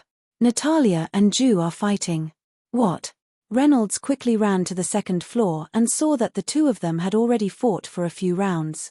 The books on the bookshelves didn't escape the destruction of Ju's fire magic. Even the walls had a few terrifying scratches. It was impossible for Iwina to win against Ju. Even with Iwina's help, Natalia was only a magic trainee in terms of magic power. Ju, on the other hand, was a demon sent by Reynolds as a spy in the human world. Her strength couldn't be weak. She had already reached the rank of Archmage. Reynolds looked at the situation. Avina was holding Avina with both hands and facing Ju. Beads of sweat dripped down her forehead. There were a few small scratches on her clothes, but she wasn't injured. Although Reynolds didn't know why the two of them suddenly started fighting, he understood Ju's words very well. Since Ju didn't intend to be ruthless, he could use this opportunity to provoke Natalia. Descent of the fire demon god, the giant is born. Heaven and earth, all things coexist. The cycle of reincarnation is endless. Life and death depend on each other. Greed is the number one in human nature. Purify all things. Destroy the world. The two of them chanted at the same time. Two bright red magic formations opened under their feet. Strands of fire filled the entire room. Bang! The magic formation under Ju's feet suddenly rose up, and a dark demon appeared behind her. It was about 5 meters tall, and the floor of the second floor seemed to be unable to bear the weight of this demon. The floor made cracking sounds from time to time, and the demon's eyes were emitting a dense fire. There were even streams of fire that constantly wandered around its body. Boom! There was another boom. Hot lava began to flow out of the magic formation that Natalia cast. Suddenly, there was an angry roar. A huge arm stretched out of the magic formation. Then another arm, then a head, a body. The giant's body was covered in hot lava. Some book fragments and wooden materials could be seen vaguely. Ah, my book. From afar, Reynolds saw a book with the words economic theory written on it being rolled into the lava giant's feet.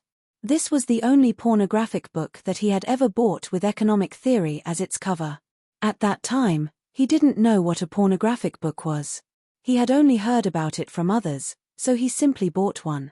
He didn't expect it to be such a vulgar thing. Yes, very vulgar. My book. Woo-woo. Just like that, the two behemoths confronted each other, constantly roaring at each other. Roar. Ah. In fact, Reynolds already knew who would win. Natalia. She's grown up. Reynolds thought of the last time when Natalia used the lava giant in the academy. Her magical power wasn't enough to support the giant for a long time. However, now that Natalia could control it with ease, he felt relieved. Roar. Ah. The two giants raised their fists and collided.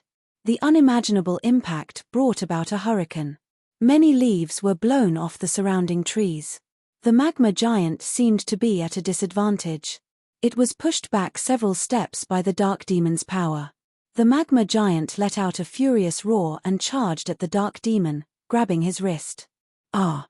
With a violent turn and a lift of its shoulder, the lava giant actually used a move similar to a shoulder throw, throwing the dark demon out of the house. Swoosh! The dark demon slid far away. None of the ancient trees he passed by survived. They were all turned into a pile of debris. Ah! The lava giant jumped down from the second floor. Its weight of several thousand tons made the ground tremble. The dark demon got up from the ground. He raised his right hand. In an instant, the fiery thread-like things around him quickly gathered in his palm. He then swung it with all his strength. A dark golden spear appeared in his hand. How is this possible? Natalia shouted. Just like the lava giant, the dark demonic man also arrived in front of the lava giant in a few steps. It swung its right hand downward, and a dark red flame shot out. Unfortunately, the lava giant dodged it. Now, at this moment, the dark demon struck the lava giant's abdomen with his left hand. Suddenly, the lava giant seemed to be stuck for a moment. This was because the core of its magic array had been hit, causing it to temporarily short-circuit. It's over. The dark demonkin swung its spear, spinning it 360 degrees in the air before stabbing it into the lava giant's chest. The lava giant's core magic array shattered, and the lava giant transformed into fire-type mana particles that dissipated into the air. How is it? Hurry up and hand over a viner. Dream on. It's not over yet. Although the lava giant had been defeated, this didn't mean that Natalia had lost. Fluttering silver feathers, entrusted with the thoughts of the heart. There will always be people who seek the other side of the dream. Spread your wings, wings of heaven. Natalia kept moving on the second floor while chanting the spell Wings of Heaven. Whoosh! The wings of heaven spread out behind Natalia. Countless white feathers fluttered in the air. It was as if an angel had descended. Suddenly, Natalia jumped back and flew out of the house. Could it be? Reynolds used an invisibility spell to observe from the air. He could clearly see Natalia rushing towards the dark demon with a viner. Idiot! Natalia knew very well that as long as she could defeat the dark demonic summoner, she would win without a fight. However, her pride would not allow such a thing to happen. Natalia, who had always been arrogant, had tasted the taste of defeat ever since she met Reynolds.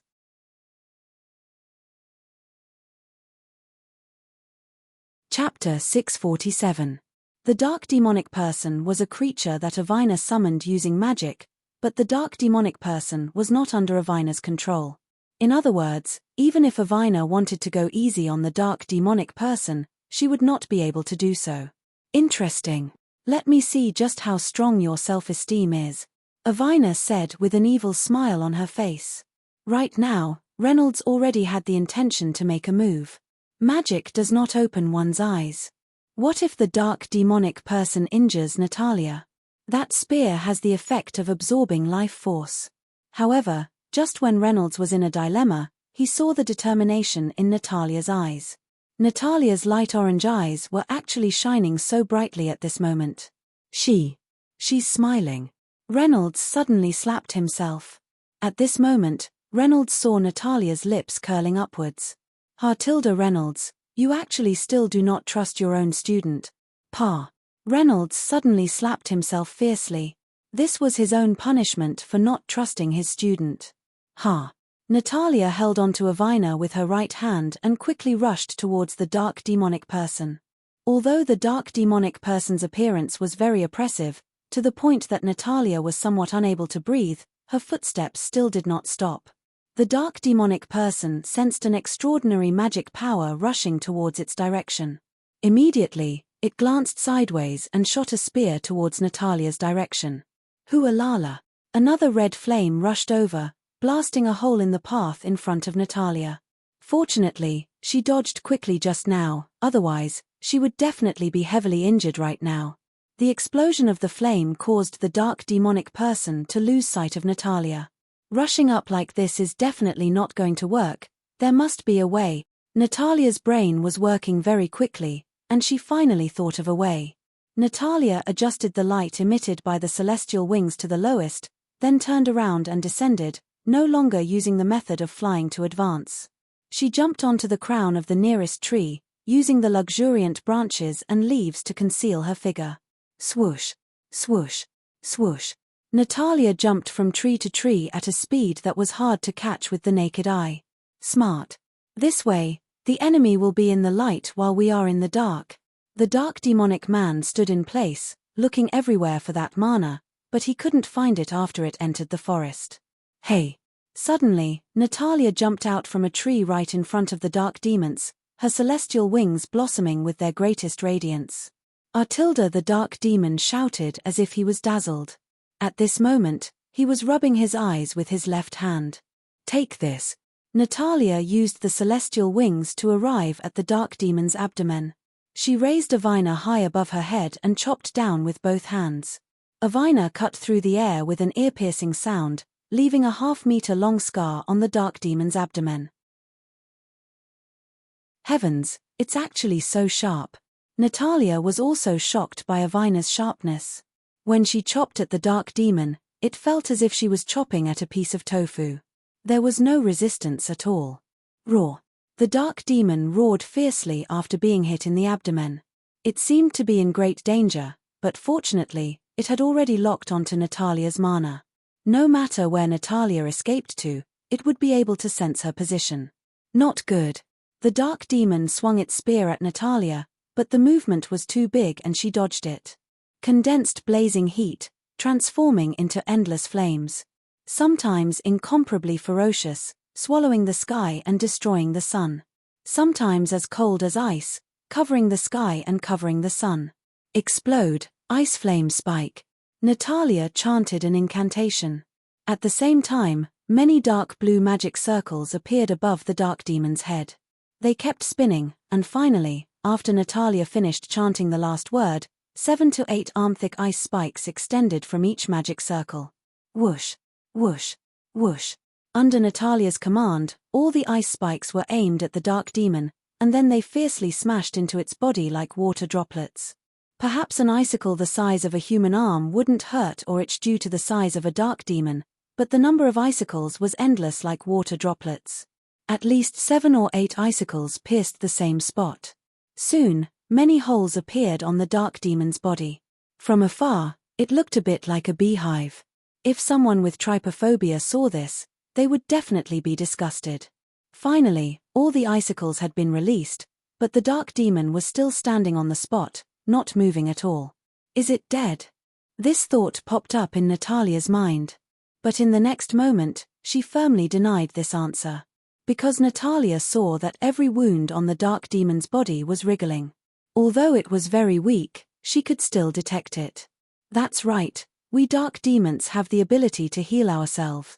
Avina said proudly from the second floor. In the corner of her eye, she saw Reynolds floating in the sky. Reynolds had cast a relatively low-level invisibility spell, so it wasn't difficult for a magus like Avina to see through it. Could it be that Avina was really given to her by Reynolds? Watch me. In order not to give the dark demon any time to breathe, Natalia actually charged straight at it. This idiot. Just as Natalia was close to the dark demon's originally tightly shut eyes suddenly opened. Not good, I fell for it. The raging flames in the dark demon's eyes compressed into a line and shot towards Natalia.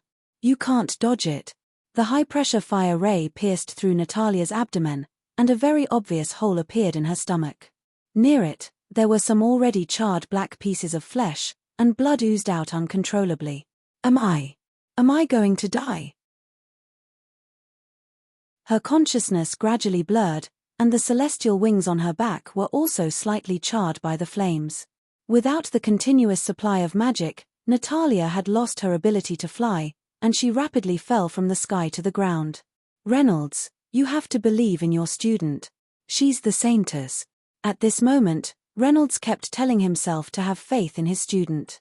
If they could win this battle, it would be a huge change for Natalia. I don't want to die yet.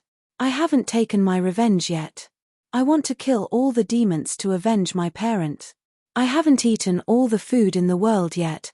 In her hazy consciousness, Natalia seemed to have seen a very magical scene. It was once again in the classroom of Dream Shoe Magic Academy.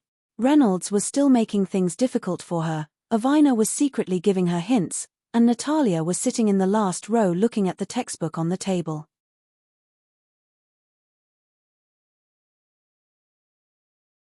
Chapter 648. Vaguely, Natalia seemed to hear a voice calling out to her in the darkness. The voice was very familiar, and sounded exactly like her own voice. Who are you? I am you. I grant you power, do you need it? I do. Suddenly, with a bang, Natalia opened her eyes. Ah! All the visible wood elemental magic particles in the forest gathered towards Natalia and slowly seeped into her body. The flesh on her abdomen also rapidly regenerated, and almost in an instant, the big hole was healed. Her entire body was emitting a dark green light, and she looked like a goddess of the forest. Her lower abdomen, which was exposed due to her torn clothes, was now very smooth. The layers of her muscles were just right, and one could almost see the faintly discernible mermaid line. Boom! In the center of Natalia's collarbone, there was a diamond-shaped mark. Under the stimulation of the wood elemental magic, it actually moved along her arm to the center of Avina's sword hilt.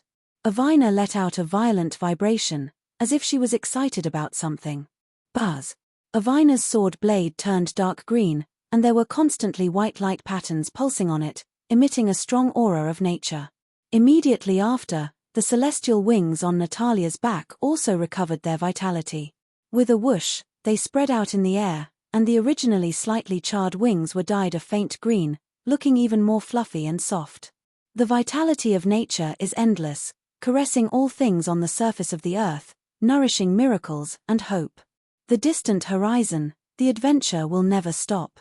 Although the chapter has ended, our story will never stop. Senro vines. Natalia floated in front of the dark demon, her red lips lightly moving up and down as she chanted incantations. The spirit of the words floated in the air, echoing in the forest. As soon as the incantation was finished, the ground began to rumble. Huge black vines broke out of the ground one after another. The vines were like poisonous snakes as they tightly coiled around the dark demon's four limbs, making him look like a dumpling and unable to move. The dark demon seemed to have sensed some danger, and instantly became frantic. The long spear once again turned into a stream of fire and returned to its side, clinging onto the black vines, trying to use the flames to burn away the vines that were binding it. Roar! Unfortunately, the more the flames burned, the tighter the vines wrapped around the dark demon's body. There was a series of discordant cracking sounds coming from the dark demon's body, probably because its bones were already dislocated. Ha ha ha. Avina gathered all her magic on the hexapod wings, and the wings became bigger and bigger, and soon, they had already reached 2 meters in length. Right now, Ariwena, who was holding the 6 immortal wings, looked a little funny. Looking at the difference in size, It felt as if Ariwena was being held by the 6 immortal wings. Avina single-handedly held the hexapod wings behind her back, then fiercely slashed with all her strength. A green sword chi that seemed to be able to destroy heaven and earth rushed towards the dark demon while sticking close to the ground. Finally, when the green sword chi got close to the dark demon let out a miserable cry, and the green sword chi directly split it into 2 from the middle. After the dark demon's life force was completely gone, the black vines that were wrapping around its body also slowly retracted back into the ground, and the 2 halves of the dark demon's body fell to the ground, turning into fire elemental magic particles that filled the sky and disappeared. I won. After being pleasantly surprised, Avina felt an extremely strong dizziness in her head, and right after, her body seemed to have lost all strength, and she could not feel the existence of anything. Avina. Reynolds appeared, and with a leap, he caught Avina, who was in a daze. You idiot. You're finally here. Hey, don't call me an idiot at a time like this. Before she could finish her words, Avina fell into Reynolds's embrace. Well done, Avina. After the battle, the scene was a mess, and this scene was comparable to the scene in Hope Village. Reynolds had no choice but to use magic to restore the house to its original state. As for the destroyed forest, Reynolds had his own plans. After that, Reynolds called Avina to his room and learned about the ins and outs of the matter. It turned out that Avina had seen the 6 wings in Avina's hand, and suspected that Avina had secretly taken the sword away from Reynolds. Therefore, Avina wanted to take the sword back, but Avina refused. The 2 of them then started to fight. Hey, you, even if you want the sword, you don't have to fight. But that sword was indeed given to Avina by me. Hearing this, Avina became a little unhappy. Reynolds, how could you give the 6 wings to that little brat? That sword was a part of the human emperor's armor that you took back from the saintess of the human race. You still don't understand. Avina's affinity with nature, you mean? Avina is the reincarnation of the saintess. Yes. Reynolds nodded. The next day, Avina was full of energy again. She ate 2 meals for breakfast, and the Apollo's belt that was faintly visible thanks to the wood element magic particles disappeared again. After breakfast, Reynolds forcefully dragged Avina out of the room. Apologize now. Therefore, under Reynolds's threat, the 2 of them had to apologize to each other and promise that they would not fight like this again. In Avina's opinion, Avina actually did not want to apologize to her. But he didn't expect Ariwena to apologize to him so quickly. It can't be helped. I'm sorry. Ariwena pouted and said with a proud face. At this moment, Avina felt something touch her shoulder.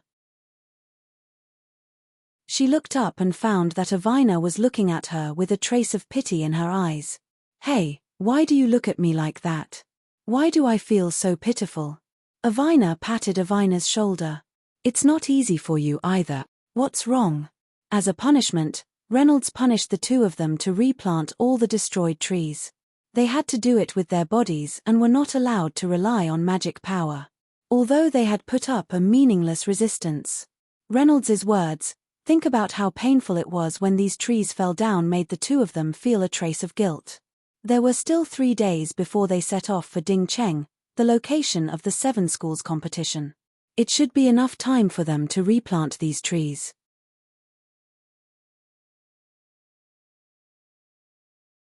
Chapter 649. After the battle with the Dark Demon, Reynolds felt that Avina's strength should be able to deal with the 7-school leap. At the very least, it wouldn't be a problem for her to enter the top 3. As for Natalia, she seemed to have seen Avina's great improvement and immediately put in more effort. Thus, Reynolds gave her some knowledge and magic. As for what it was exactly, it would be revealed during the 7-school leap. Natalia seemed to be rushing directly from her home to Dingcheng. After all, her home was closer to Dingcheng. Thus, on this day, Reynolds suddenly discovered an unexpected crisis. A naming crisis. According to the requirements, the participating teams would definitely use a team name as a code name. I think the team name fries, fried chicken, and burgers is very good. No. When it comes to eating, I still think fried skewers and barbecue drinks is more suitable. In the morning, it was time for the regular meeting again. Usually, Reynolds would discuss some topics with Avina, Natalia, and Avina during breakfast. As for Natalia's opinion, it wouldn't be too late to ask her later. The names you guys came up with are too unpleasant. How can you use these names? Reynolds put his hands on his hips and puffed out his chest. Avina, don't you know that fries, fried chicken, and burgers are not to be eaten too much? Oh, Tilda and Avina, how can you still fool around like these little brats? Boo-hoo Tilda. As for the team name, I think Reynolds is the most handsome man in the world is good. In your dreams. Okay. Avina and Avina gave different reactions. At this moment, Natalia, who had been eating silently, gave a suggestion. Blue Enchantress, what do you think? Natalia said carefully, afraid that everyone wouldn't like the name. Because our school's logo is a blue spider lily. I think this is pretty good. Yes, it's slightly better than my Reynolds is the most handsome man in the world. Avina seemed to still insist on her unique way of thinking. No, I still think fries and fried chicken burger sounds better. If that's the case, I'll stick to my team name of Reno is the most handsome man in the world. Fried skewers and barbecue drinks sounds better. On this day, the four of them completely wasted their time. They didn't do anything at all. They just sat at the table and discussed the team name. After breakfast, they began to discuss and argue. When they came back to their senses, it was time for lunch. Then, they argued again. When they came back to their senses again, it was already night time. Later, he asked Natalia about it. Over there, a new team name popped up. It was called Lovelorn Girls. Later on, the five of them took 2 words from the team name that they came up with. So it became Blue Reynolds loves the little temptress who drinks and eats fries. Hey, what the hell is this? How did I become the subject? How about the little temptress who drinks and eats fries loves the Blue Reynolds? Hey, why do I have to hate the blue color? And can't you change the attribution for the little temptress? The little temptress who likes to eat must be a fat woman, alright? You have too many requests. Be careful, the author might write you to death. I'm sorry. Just like this, the team name of Dream Shoe Magic Academy was taken down. The last hope. Time passed like flowing water. Soon, Reno and his team arrived. It was time to set off for Ding Cheng. During this period of time, a lot of things had happened. The tragedy in Shen Village, the big spider incident, Alice's parents beside the underground stone door. This house built by Reno really bore the burden of the recent memory. Everyone struggled together here and encountered some unforgettable things. Suddenly, they said that they were going to leave here. It was really a little, so happy. Finally, we can go. The food here is really disgusting. Tizia stretched her body and complained. It's good enough to have these things to eat. Otherwise, give me back all my drumsticks. Timpy. I'll spit it out for you. Do you want it? After a night of tidying up, everyone had already packed their luggage. According to the original plan, the carriage should have arrived at 9 a.m. today. However, for some reason, the carriage did not come. How dare this hateful coachman ask me for 2 extra copper coins? Perhaps Reno and the coachman had a falling out. Helplessly, they could only find another way to get to Ding Cheng. What? Let's go to Ding Cheng. Avina roared. Yes. Teacher, I think this method is indeed a little. Alice said weakly. But, it's very tiring for me to bring so many people to Ding Cheng, Reno said a little unwillingly. At this moment, Tizia had an idea. She rolled her eyes and said, Sigh, it seems that we have to wait for a long time before we can eat the delicious food in Ding Cheng. As she said that, Tizia squinted her eyes and glanced at Reno to see his reaction. Phew. Reno's ears twitched. Obviously, he was shaken after hearing Tizia's words. Food. Tiring. That's a problem. In that case, I've roughly calculated the time just now. Reno changed the topic. If we walk there, it's probably difficult to arrive on the stipulated date. At that time, there should be a lot of trouble. So, let me teleport there with you. I got my way. Just when Reno was about to put everyone's luggage into his black disc, Alice suddenly said something. Teacher Reno, Let me do it. Renaud didn't understand what was going on at first. Suddenly, he saw the luggage in his hand and suddenly understood. Yes. Renaud took back the summoned black disk. Black is the beginning of all things, and also the name of ether. The night sky is black, and it wraps the universe. The human heart is black, and no one knows where it is. All the places where the sun can't find are dark. Black hole. As Alice finished chanting the spell, a black circle the size of a palm appeared in her palm, and then slowly became the size of a human head.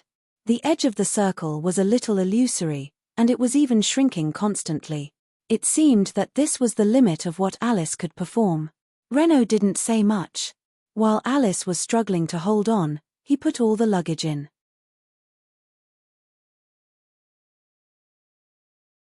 Chapter 650. There weren't any big items, only some clothes that were necessary for traveling and cultivation.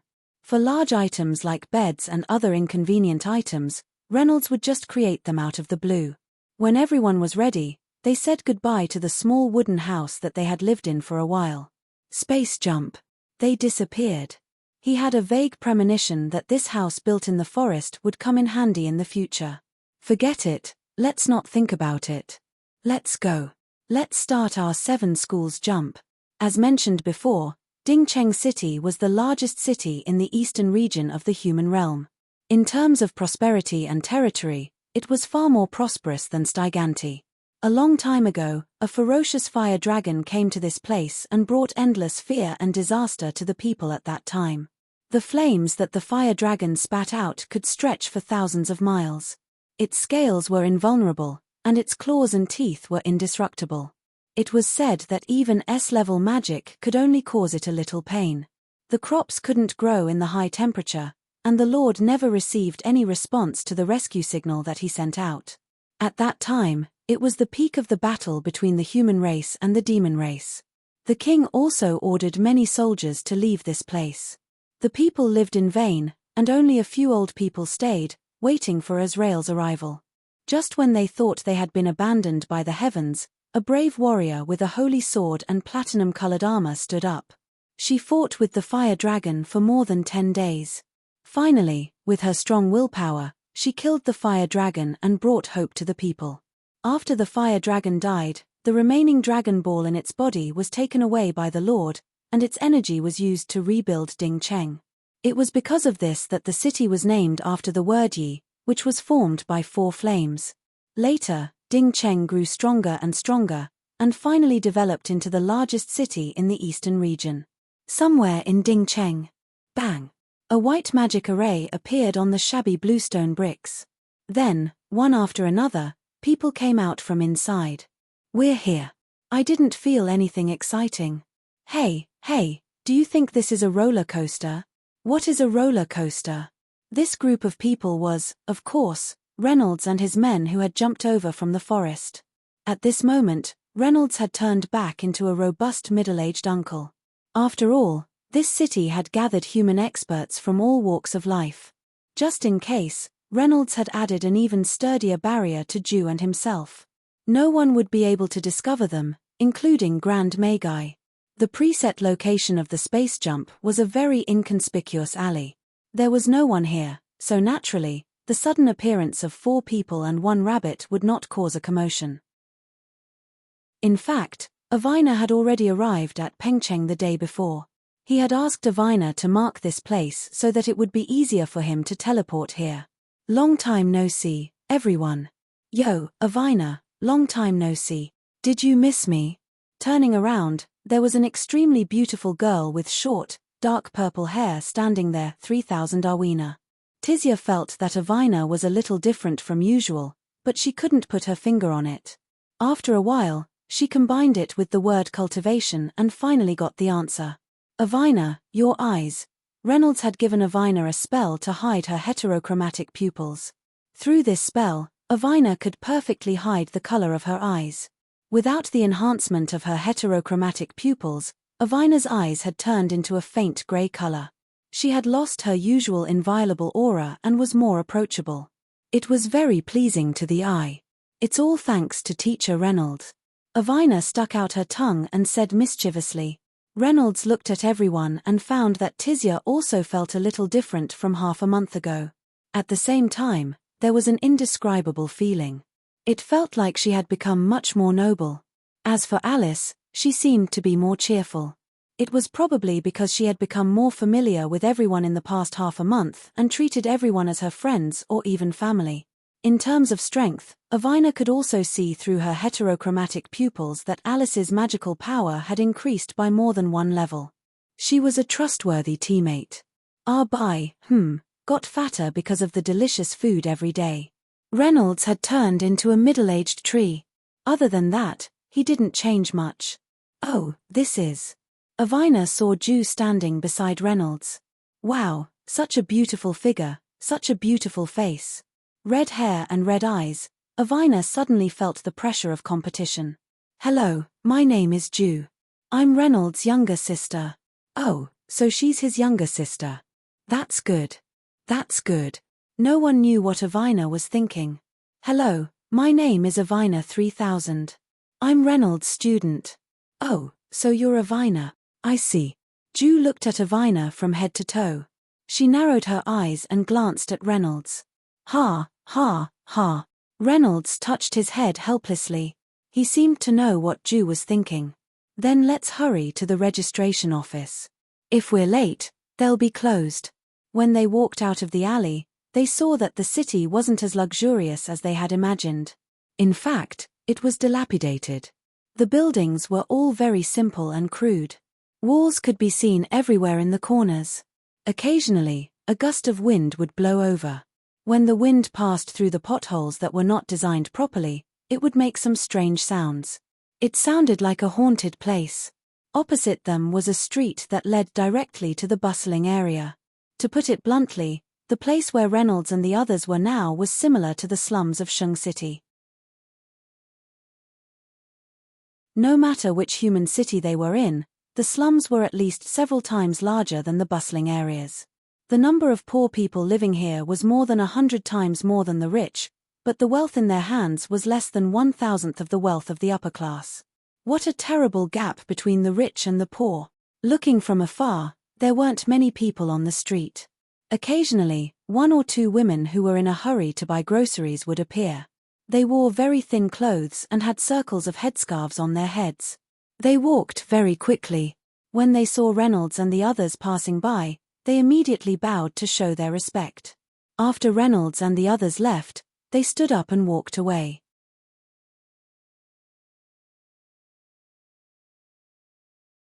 Chapter 651. What are they doing? Avina asked in confusion. They're afraid of Brother Reynolds. What's going on? Avina was also a little curious. How could you rich young ladies know about all this? The people in the slums have the lowest status in the human world. Any aristocrat can take their lives at any time. Avina explained. Natalia should know about this better, right? Natalia nodded and continued. Recently, the 7-school leap competition in Dingcheng has attracted many distinguished people from the eastern region to visit. They wear scarves around their heads because they're afraid of those people. After all, some of the good-looking servants in the aristocratic families were brought over from the slums.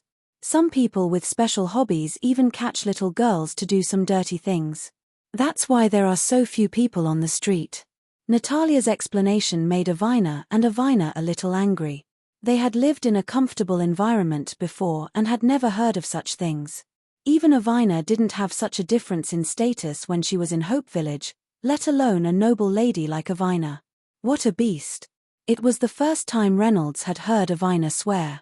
All right, you'll get used to it after seeing so many of these things. Let's hurry up and report. When they came to the city from the slums, the surrounding scenery instantly became taller. There were all kinds of tall buildings around, and the streets were densely packed like a ball of yarn. It was easy to get lost in Dingcheng. The reporting place for the 7-school leap competition this time was called Gaia Competition Hall. It was said that this Gaia Competition Hall was specially built for the 7-school leap competition this time. Some magic gold was mixed into the building materials, so it was definitely the best place for the contestants to show off their skills.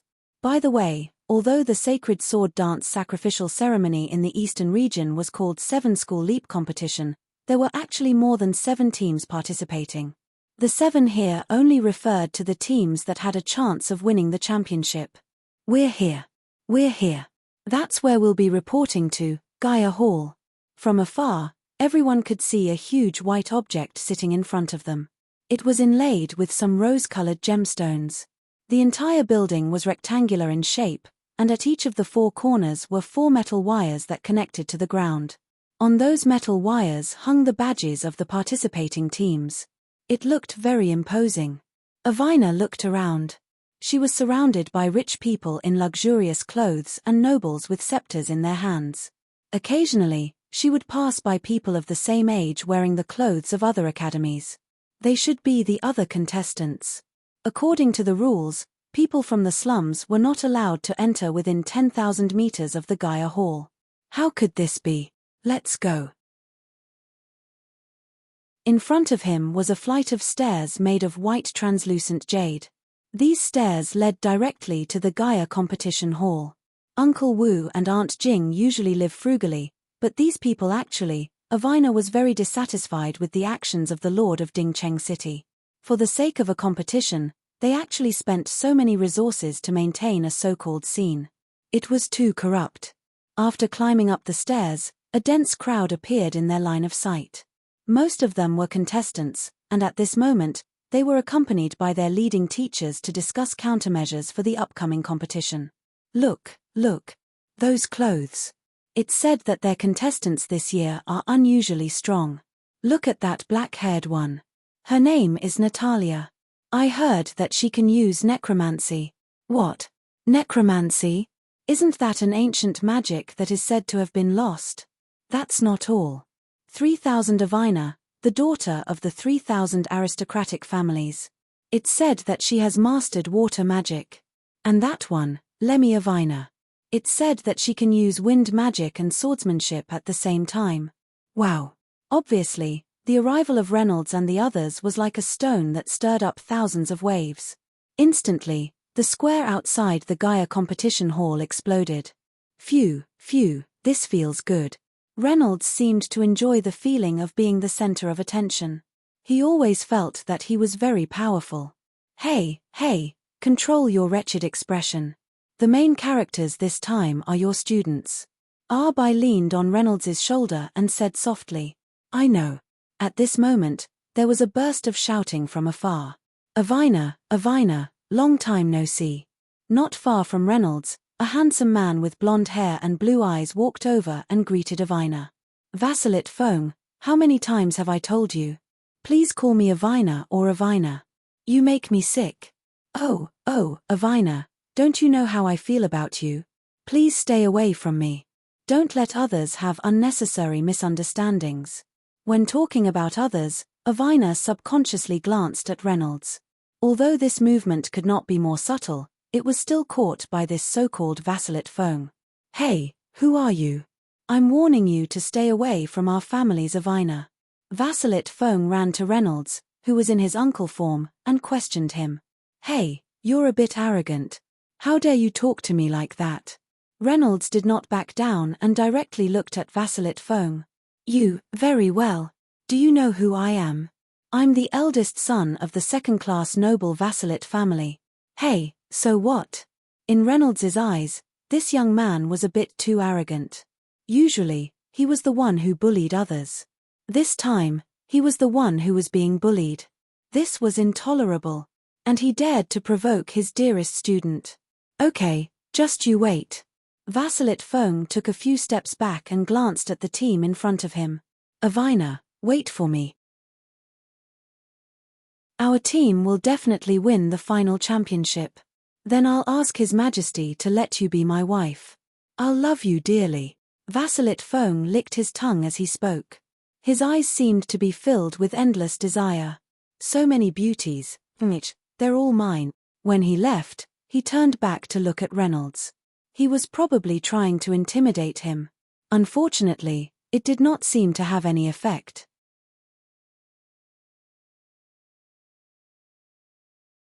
Chapter 652. Reynolds looked at Vasilit Fong's back and habitually put his index finger on his chin. No one knew what he was thinking.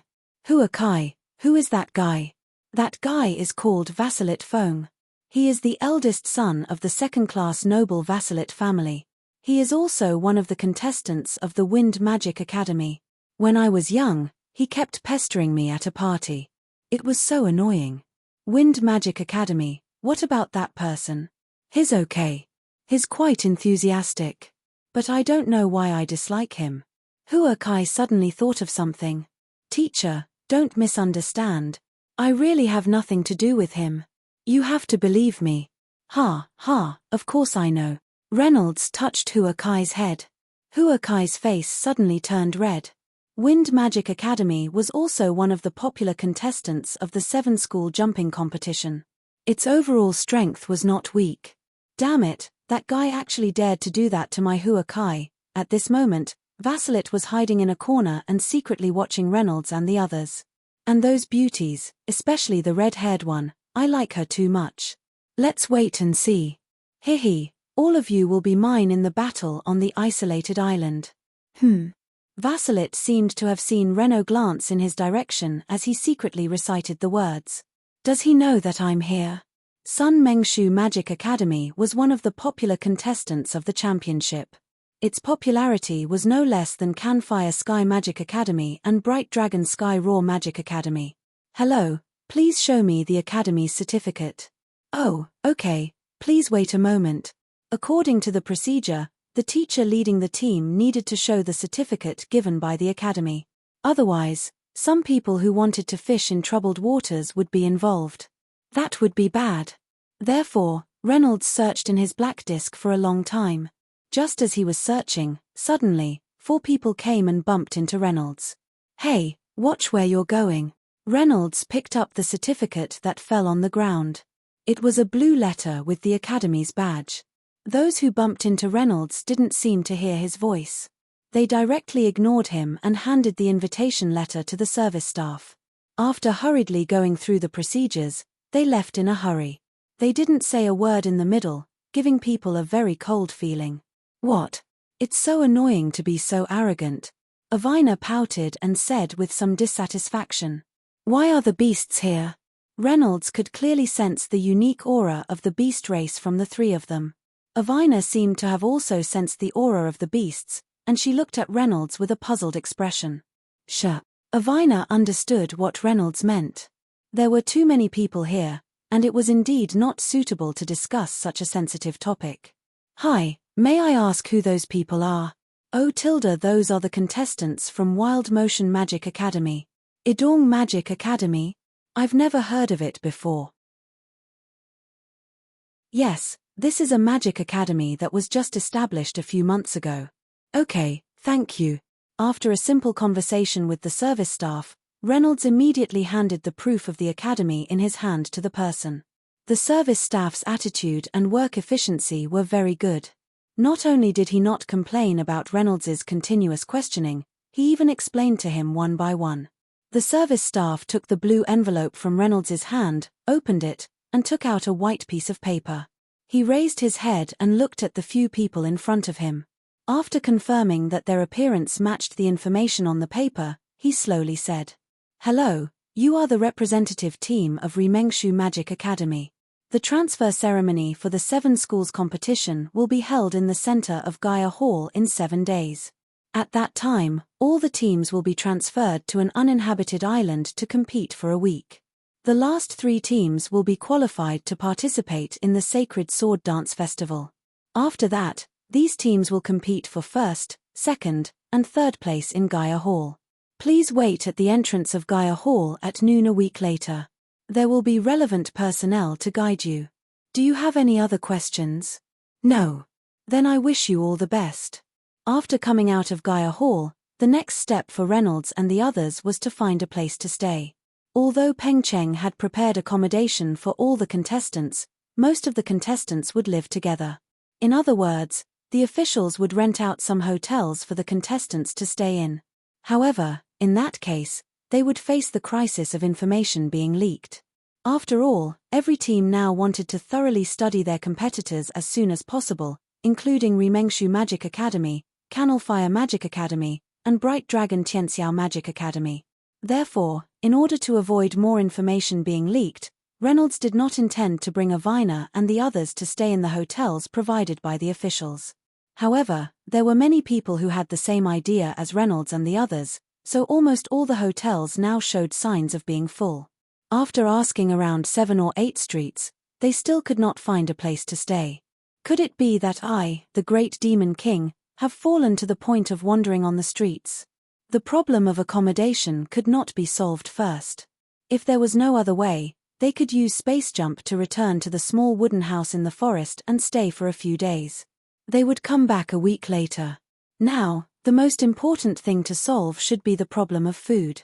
That's right, it was already around 2 o'clock in the afternoon, but everyone had been busy with the procedures of the 7 schools jump and did not think about eating at all. Sure enough, when people are idle, it's easy to feel hungry. No, it's a demon. Reynolds then sighed. Am I so hungry that I'm complaining about myself? Reynolds looked at the street. Every type of food was priced at a price he couldn't afford. Due to the increasing number of big shots, these hawkers had raised their prices many times over. Even the cheapest bowl of noodles cost a silver coin. At this moment, Reynolds suddenly heard a strange sound. Sniff tilde sniff. Sniff tilde sniff. Reynolds looked down and found that there was a child next to his left foot sniffing his smell with his nose. It was a little boy, quite fat. Chubby. Reynolds had a deep impression of this child. Previously in Wildflower Village, in order to prepare carrots for our buy, Reynolds used a small piece of magic gold to trade with a hawker. It was at this time that Chubby jumped out and told Reynolds that the deal was not fair at all.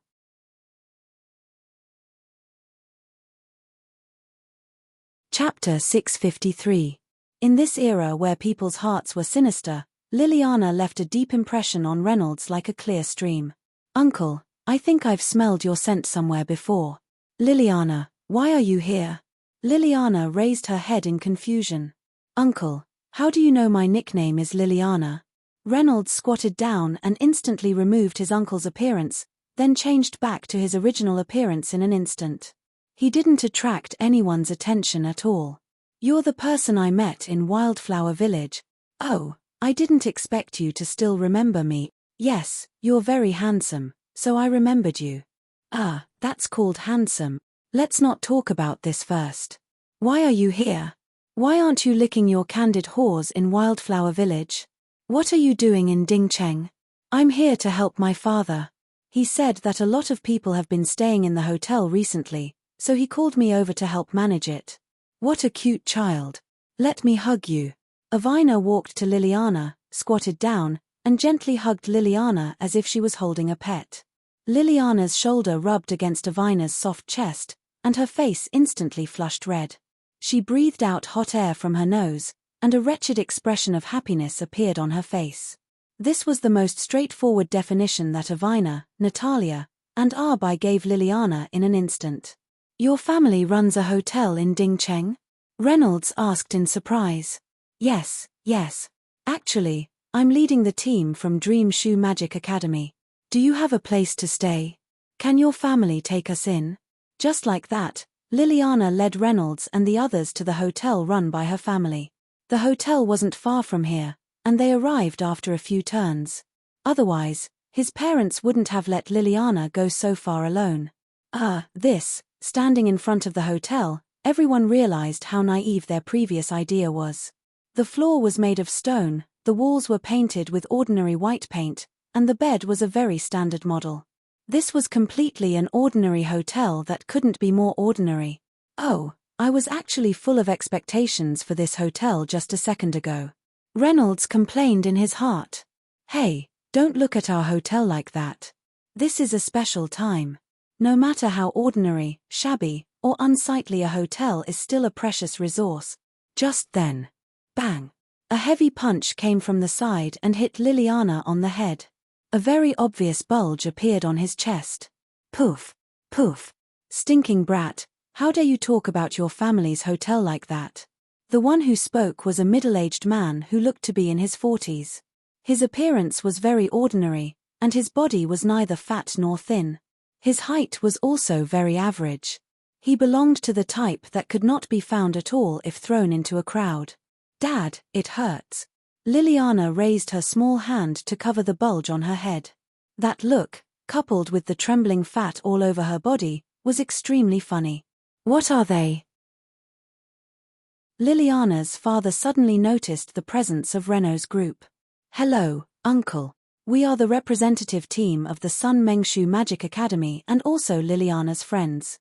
I wonder if there are any extra rooms in your house for us to stay in?" Reynolds walked forward to speak. This guy always pretended to be serious in front of outsiders. "Alas, although it's a little shabby, I'll make do with it. After all, a house was just a place to shelter from the wind and rain." Reynolds did not have a so-called family, so he did not need the role of a heartwarming harbor. As for food, it should be barely enough for him to get some from Avina. As for Humph, how could there be anything comparable to our Arbai's soft body? "Oh, I suddenly have a bad premonition." Arbai shuddered. Why did I feel that Reynolds was staring at me with bad intentions just now? Could it be Arbai had decided to find a place to hide its precious carrots later? "You are the Sun Mengshu Magic Academy, one of the favorites to win the championship." Liliana's father suddenly became very excited. "If our hotel once had such a big shot living in it, our business will definitely have a promising future." Thinking of this, Liliana's father was already drooling. "Is there no more rooms? Sorry to disturb you. Let's go." Oh, how can there be no empty rooms when such a distinguished guest is here? "But what's wrong?" "But it's a special time now.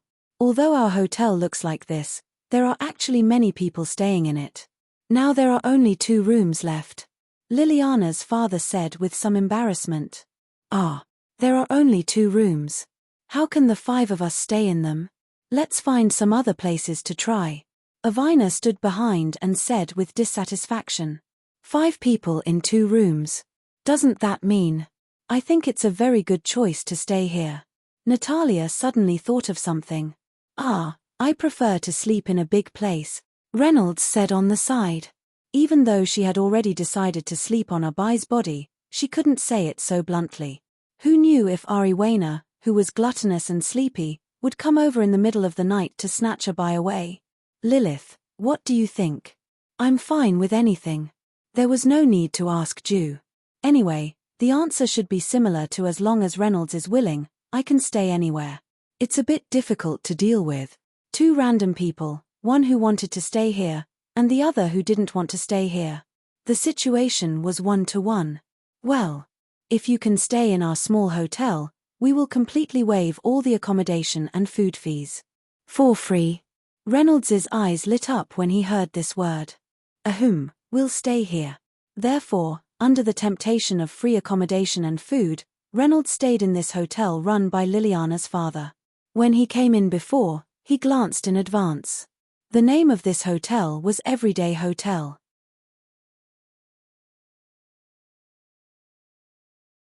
Chapter 654. As for the allocation of rooms, it was done by drawing lots. Considering that Renault was a male, in order to take care of the remaining females, Renault's room became a swinging location. What did that mean? In other words, Reynolds would stay in this room for 1 day and then go to another room to rest the next day. "Teacher Reynolds can always stay in the same room as me."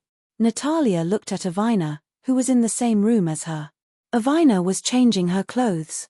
After the battle with the dark demons, some of the flesh on her body had disappeared, but after a few days of hard work, Avina finally found it back.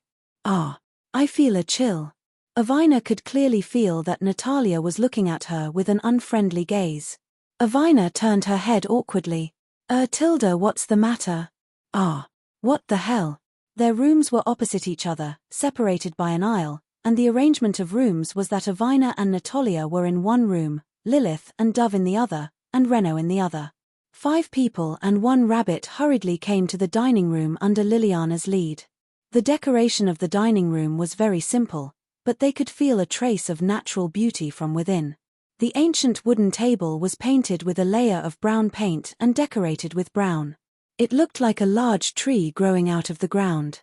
Several hemp ropes were tied under the ceiling in a crisscross pattern, and real branches and leaves were hung on them. Some special magic tools were used to add a floral fragrance. It felt like eating in the wild, and it whetted one's appetite. Why is the decoration of the other facilities so bad, but this dining room's decoration is put in a lot of effort? That's because my father said that a man must return to the primitive, and the wild is supreme. Ha ha ha. As Liliana spoke, she even imitated her father's expression and tone. She even shouted out that strange laughter. Brat, you're slandering your father again.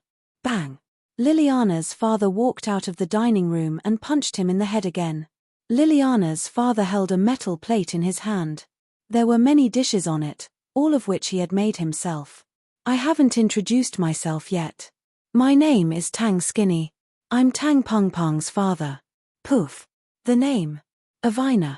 Avina almost burst out laughing when she heard the names of these two people, but she was choked back by Natalia in an instant. It's fine, it's fine. I'm used to it, ha ha ha. Tang Shopong placed the dishes on the table. There were a lot of things on the table. It was definitely not something that could be eaten by 5 people. If it's not enough, just ask me for more. I'm at the front desk. Well, okay. After a simple bite, they found that the dishes cooked by Tang Shopong were unexpectedly delicious. The appearance was already very good, but they really didn't expect the taste to be so special. Everyone quickly swept away all the food and even ordered a few more dishes. Of course, the main force of the battle was mainly focused on Reynolds and Avina. As everyone knew, people would feel very sleepy after dinner. Reynolds went back to his room early to sleep. Originally, Arbai had already planned to go out at around 8 or 9 o'clock to see if there were any handsome guys on the street. Sigh, I've been hanging out with Reynolds and the others recently. I don't have time to have fun. Unfortunately, the plan was not as fast as the changes. Arbai was directly pulled away by Reynolds to sleep on his bed. Woo, woo, woo, my handsome guy. HMPH, HMPH. Now that I've said this, is there anyone who wants to ask? Why does a rabbit like Arbai like handsome guys? Phew, please don't question Arbai. It is an emotional rabbit that has eaten golden carrots. You will never know what will happen after eating Reynolds's test product. At night. Many people had already fallen asleep, but there were also many people who stuck to their posts and worked silently. The night in the city was not very cold. On the contrary, there was a little bit of warmth, which should be thanks to the fire dragon. The room of the representative team of the R.I. Mengshu Magic Academy was on the 3rd floor. After all, they were the last to arrive, so they didn't have the right to choose. The interior of the room was also very simple. When the door was opened, there was a window on the opposite side. On both sides of the window were 2 square beds with a bedside table in the middle. Next to the bed on the left was an adult-sized wardrobe. Through the window, one could see a small part of the night view of the city. There were many modern high-rise buildings, and occasionally, a flat building that looked a bit like a mushroom occupied a large part of the view. That was the building of the Magician Union. Generally, after graduating from the Magic Academy, students would join the Magician Union. The union would give out some high-paying tasks from time to time, and the magicians could use this to achieve their goal of making money. The night was hanging high in the sky, and the legendary Milky Way was so bright at this time. It carried the dreams of countless people, and it paved a road and a river, guiding people forward. The street was a little noisy, and the lights were waning. Red lanterns were hung high in every corner, and a candle was lit in each corner, emitting warm candlelight. It looked like a festival was going on. This was the tradition of the city. People were all preparing for the Eve festival that would be held in 6 days. The Eve festival was to celebrate the Holy Sword dance and worship ceremony of the East region preliminaries. Usually, the day was chosen the night before the competition, so people could release their stress as much as possible on this day. Some people asked the opposite sex they liked to confess under the tree, and many gamblers opened gambling houses to bet money for the teams they liked. Of course, these were things that people in the slums would never be able to do. Geez, this idiot is blocking my way. Pushing open the door of the room, Avina and Natalia saw a white thing beside the wardrobe. It was wriggling rhythmically on the ground, and a person was lying on it. That's right, it was Reynolds. He had already fallen asleep. Natalia quietly walked to Abai's side, then stopped and quietly looked at Reynolds's innocent sleeping face. It was sleeping time now, so Reynolds no longer maintained the appearance of a fierce uncle, but changed back to his original appearance.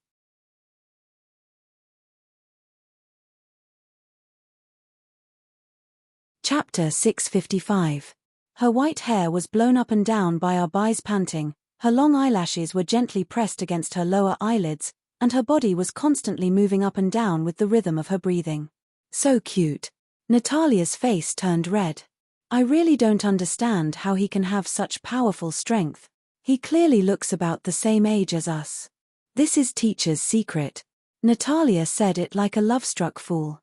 Avina seemed to have suddenly thought of something and pulled Natalia to the bedside and said softly, "Hey, Natalia.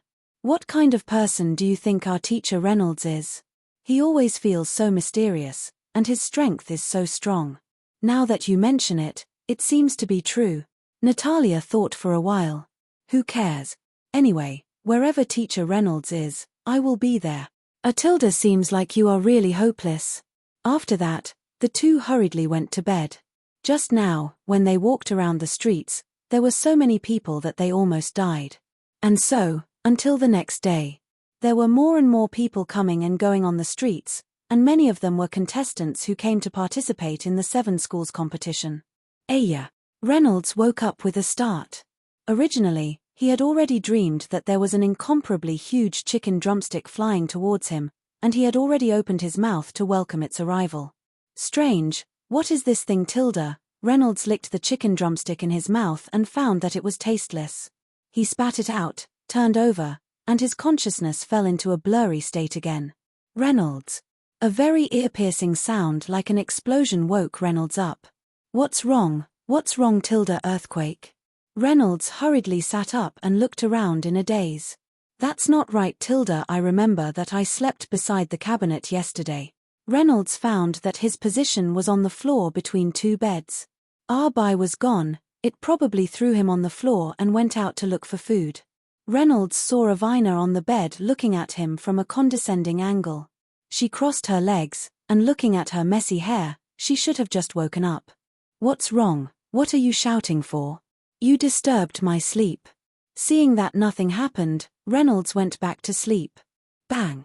Avina stood up from the bed, stepped on Reynolds's face with her right foot, and kept rubbing it. Are you crazy? I just fell asleep. Why did you suddenly get up and lick me? 5 small and dainty toes covered Reynolds's entire face, and a faint smell of sweat entered Reynolds's nose.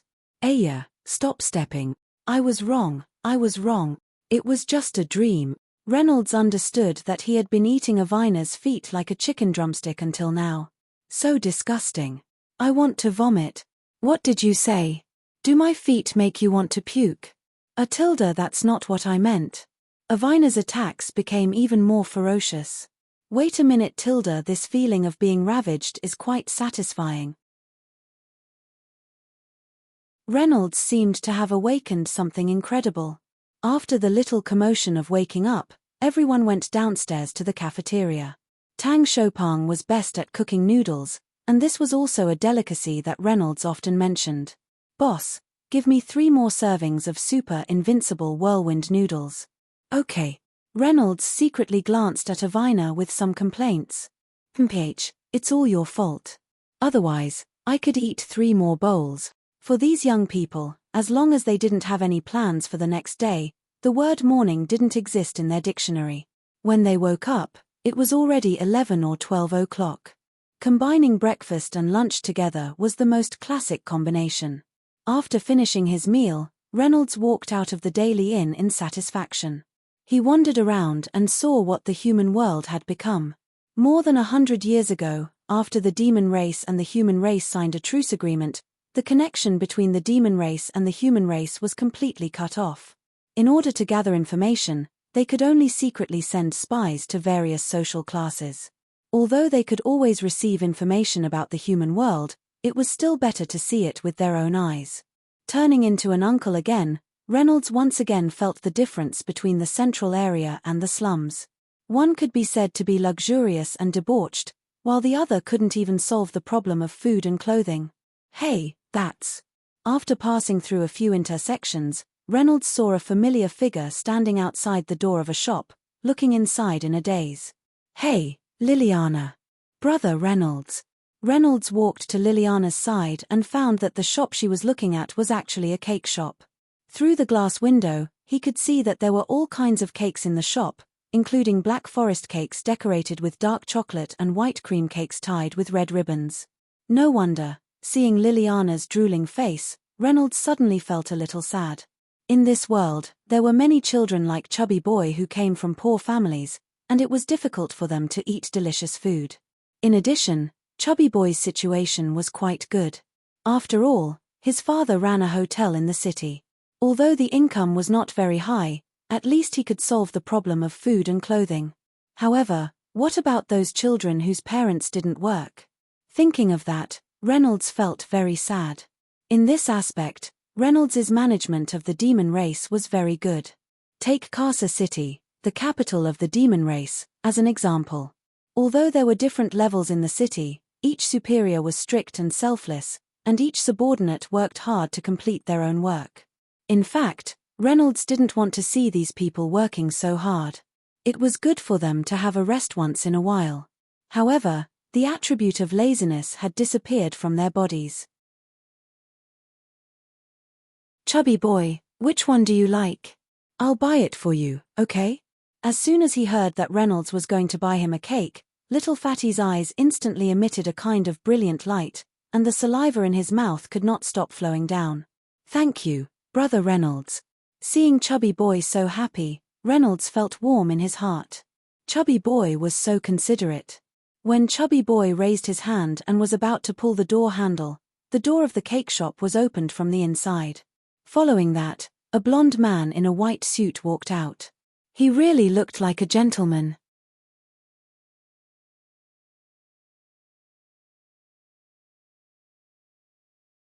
Chapter 656. Reynolds softly muttered the man's name. Aya. Isn't this the teacher in charge of the Sun Dream Magic Academy's representative team, Mr. Satan Reynolds? Vasilit's tone was full of sarcasm. Why are you here? Are you kidding me? This shop is the property of my Vasilit clan, why can't I be here? Reynolds secretly sensed the presence of trouble. Damn, whose child is this? Just now, Fatty wanted to open the door, but the door opened first. Under inertia, Fatty was careless and directly hugged Vasilit Feng's thigh. So disgusting. My pants. Vasilit Feng fiercely lifted his leg and Fatty flew out. Luckily, Reynolds reacted fast enough and caught him in his arms before he landed. Vasilit Feng found that his new pants were stained with the fat brat's saliva, and his temper immediately exploded. Men, catch this brat and bring him back to my mansion. Following that, two muscular men wearing vests walked out of the cake shop and walked towards Reynolds, wanting to take Fatty away from his arms.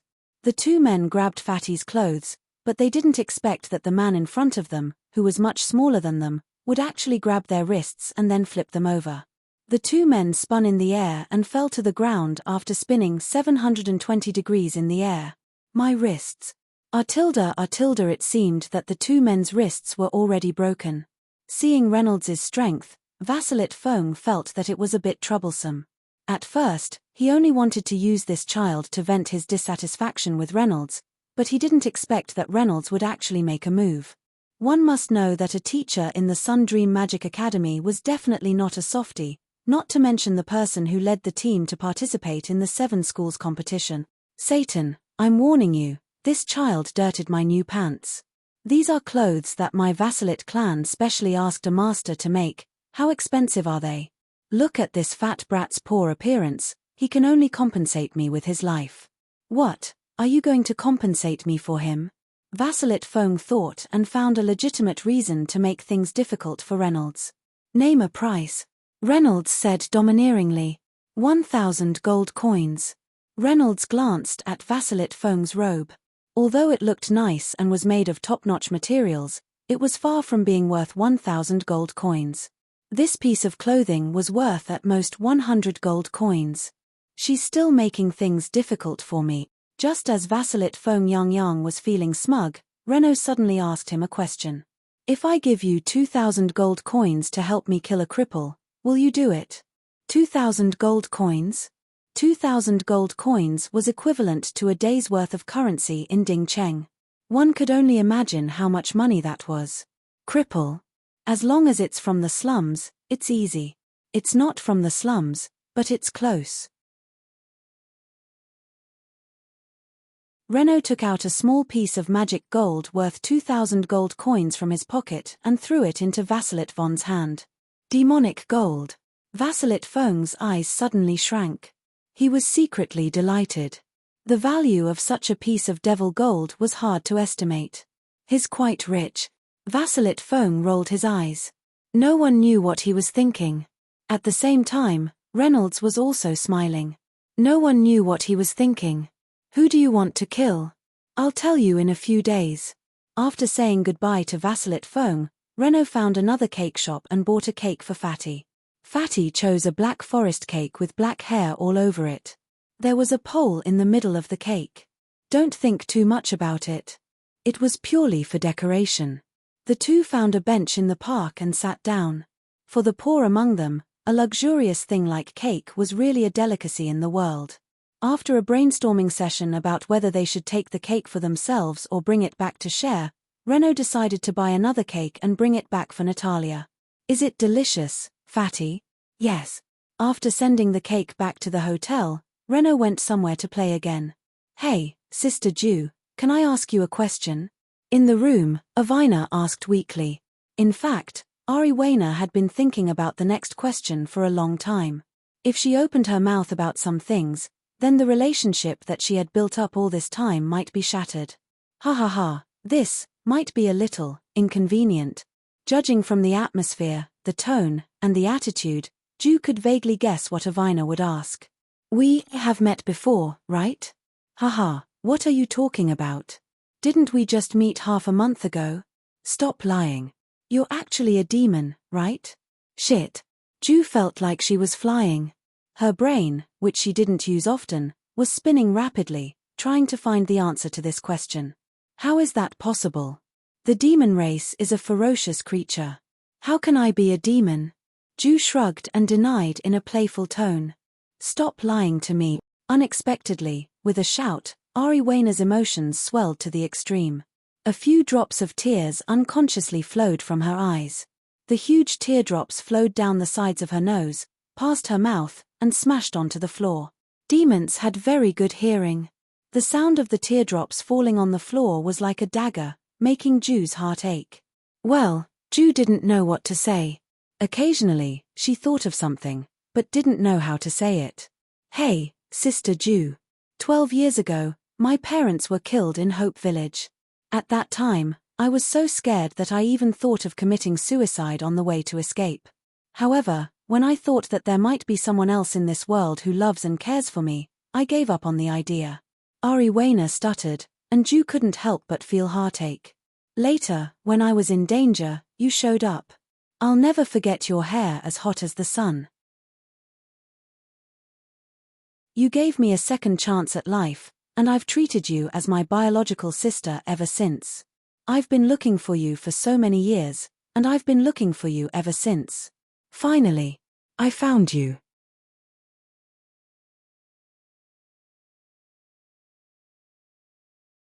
Chapter 657.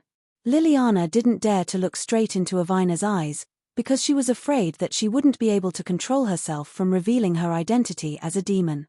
Although you don't have the two sharp horns on your head, I will always be able to recognize your hair color and the look in your eyes. No matter whether you are a demon or not, I just want to ask you not to pretend that you don't know me. Woo tilde finally, Avina said the words hidden in her heart, and she felt much more relaxed. She had never felt this way before. Fart. In the next moment, Liliana walked up to Avina, who was crying, and held her in her arms. I'm sorry, I didn't take your feelings into consideration. It's just that. Liliana bit her lips. It's just that, There are some things that I really can't say. It's been so hard on you all these years. Avina felt Liliana's warm hand on her head and kept rubbing it, just like how an older sister comforted her younger sister. If you want to cry, just cry it out. This sentence was like a bayonet that pierced deeply into Avina's heart. The grievances and troubles that she had suffered for so many years finally burst out like a flood that had been accumulating for a long time. Woo tilde ah. Avina buried her head in Liliana's chest. At this moment, she was like a child, so spoiled and pure that people couldn't help but want to love her. The two of them hugged each other for a long time. At this moment, silence was better than words, and this state lasted for a long time. They would never know that there was a person behind the door who heard the whole process. Reynolds leaned against the wall of the aisle, holding the remaining cake in his left hand, supporting his whole body with his left leg upright, and his right leg was half bent. Only the tip of his foot maintained his balance. Reynolds shook his head. In this short period of time, he had thought a lot about the future, the fate of the demon race, and the survival of mankind. There was a window every few meters on the aisle. Looking through the window, there would always be a big moon above the laughing people, silently admiring them. The next morning, Natalia stretched herself as usual and got out of bed. But as soon as he put his feet down from the bed, he felt a familiar touch from the soles of his feet. He looked at the softness and size. Reynolds. Natalia guessed that it was Reynolds again, but this time it wasn't his face, but his stomach. Poof. Reynolds was so scared that he almost fainted. He was sitting and dreaming when his stomach was suddenly stepped on. Who could continue to ignore it and continue to sleep? What's wrong? What's wrong? Another earthquake. Natalia raised her sandbag-sized fist, wishing she could punch the person in front of her to death. Tell me, why are you sleeping in our room again? Weren't you supposed to sleep in Avina's room last night? Because I think the floor here is very comfortable. Reynolds said, an excuse that even he couldn't believe. After what happened in their room last night, who would dare to go in and ruin the warm atmosphere? Do you believe that I will slap you to death? Wow. At the same time, Liliana gradually woke up from her sleep and yawned. Liliana secretly glanced at Avina's bed and found that she was still sleeping soundly. At this time, Avina curled up and hugged an extra pillow in her arms. Her exposed thighs made people's nosebleeds. When the light reflected on them, they actually looked so smooth like unpolished jade. Her long black hair spread out on the bed like a waterfall. Avina's breathing was very soft. Her small mouth was slightly open, and there were breaths coming out from inside from time to time. She was like a cute kitten, and people were fascinated by her. Liliana found a square box decorated with a red ribbon on the bedside table, and there was a thin piece of paper under the box. Liliana picked up the paper, and it said, "Treat Avina well in the future. You did a good job. I give you a thumbs up." There was no need to think about anything else. Judging from the ugly, crooked handwriting, it was obvious that it was Reynolds's handwriting. Liliana smiled. Originally, she didn't know how to explain to the devil about Avina, but now everything was solved. Gu tilde came from her stomach, as if it was conveying some dissatisfaction to her master. It's 9 o'clock now. Liliana sat up on the bed and removed the outer shell of the square box in a few moves. Inside was the cake that Reynolds brought back yesterday. However, the cake seemed to be a little damaged at this time. The cake that was originally the size of 3 faceplates was now less than the size of 3 fingers. Moreover, a lot of the cream on top had been wiped off. This. I have no choice. Who asked you to work so hard last night? I can only eat the only cake I have, Reynolds said in the cafeteria while eating the delicious food that Tang Shopang just made. In the next few days, nothing worth mentioning happened. Just like that, the day of the Eve sacrifice arrived. Reynolds, I heard that there will be a fireworks show in the Central Square tonight. Let's go watch it. Yes, Mr. Reynolds, let's go and play together. Early in the morning, Liliana had been pestering Reynolds for the whole morning. They knew that if they didn't mention it, Reynolds would definitely not go to watch the fireworks by himself. I don't really want to go. Speaking of which, the 7 schools competition is starting tomorrow. Don't you plan to adjust your mood and actively prepare for the competition? We're already prepared. Just treat it as accompanying us to relax. Go Tilda, go Tilda. Liliana grabbed Reynolds's arm and kept shaking it, and there was a very pitiful look in her eyes. This was the look that Reynolds couldn't stand the most. Sigh, I really lose to you. Reynolds admitted defeat helplessly. I got it. In the evening, everyone changed their clothes in Natalia's room in advance and prepared to set off. Reynolds sat on the bed and glanced around, and found that the scene was really a feast for the eyes.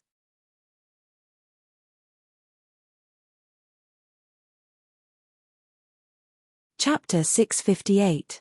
Natalia found a white dress with lace and put it on.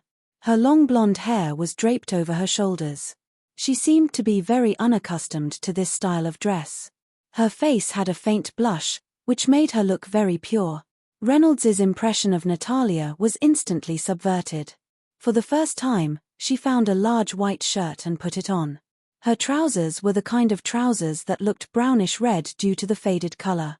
Then, she tied a straw hat that could be seen everywhere. Even if it was thrown on the side of the road, no one would pick it up. She looked very poor, but coupled with her curvaceous figure and delicate face, the contrast made people feel uncomfortable.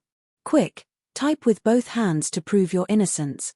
Tilda. It was said that Liliana had chosen Avina's clothes for her, and Reno had never doubted Liliana's sense of beauty.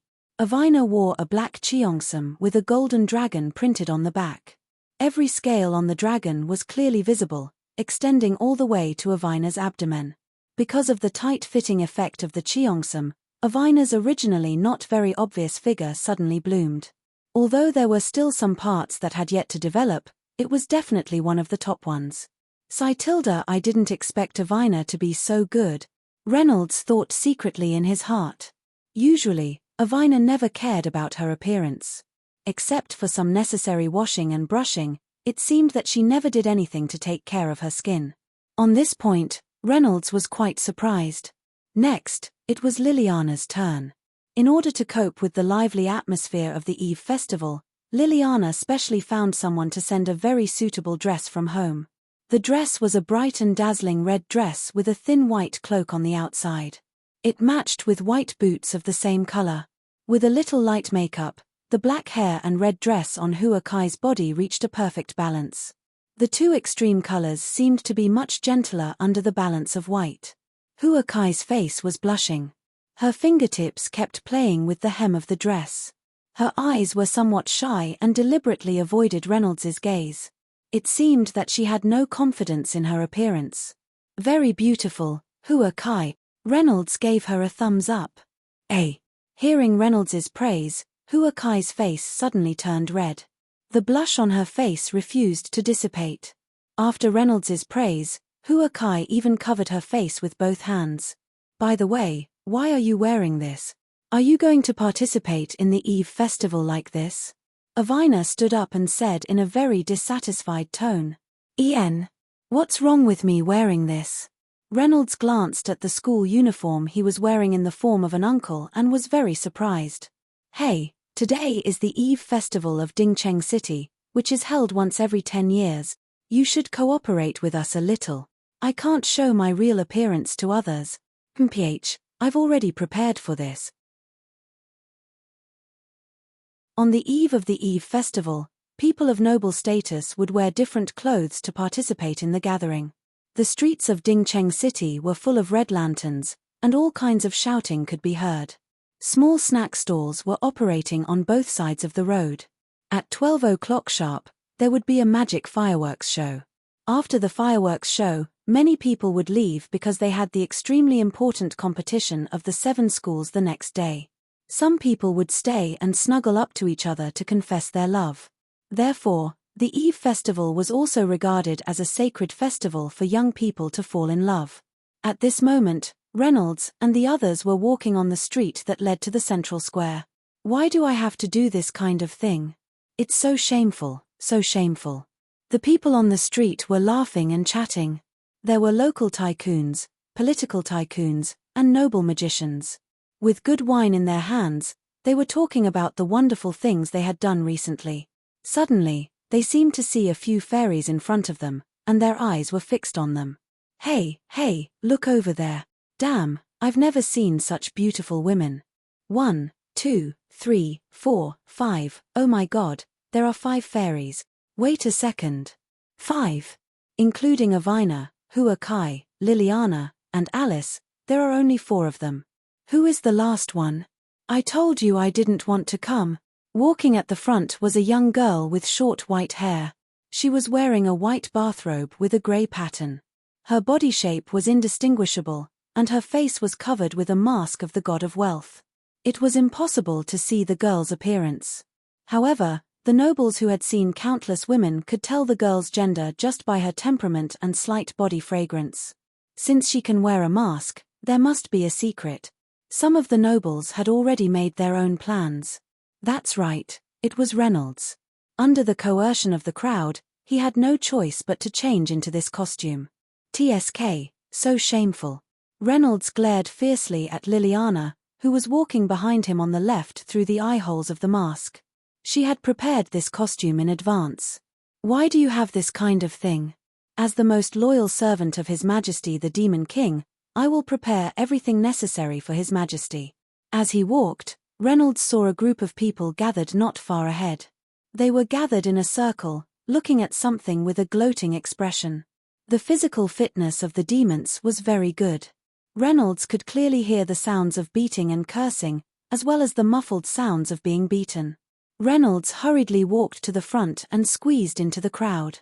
He found that in the center of the crowd, there was a knight in heavy armor who kept trampling on a little boy in ragged clothes. The little boy's hair was messy, and the corners of his mouth were stained with traces of blood. He was wearing clothes made of linen, but under the ravaging of the knight in heavy armor, they were almost torn into strips of cloth. The little boy's arms were crossed in front of his chest, and he used all his strength to hold a steaming sweet potato in his arms. The knight in heavy armor raised his right foot high, and then stomped on it fiercely repeatedly. Each stomp caused the boy by his foot to feel intense pain, but the boy didn't even cry out for mercy. The confused boy opened his eyes, which were so clear and full of determination.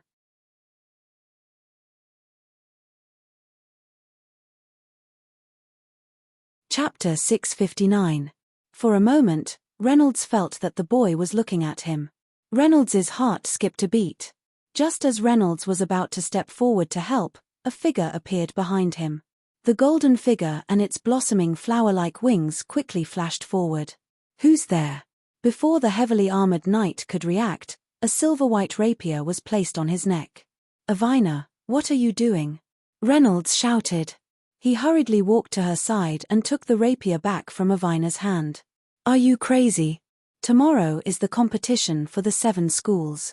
According to the rules, you'll be disqualified if you attack an ordinary citizen, but Avina also knew that she couldn't argue with Reynolds on this matter. No need.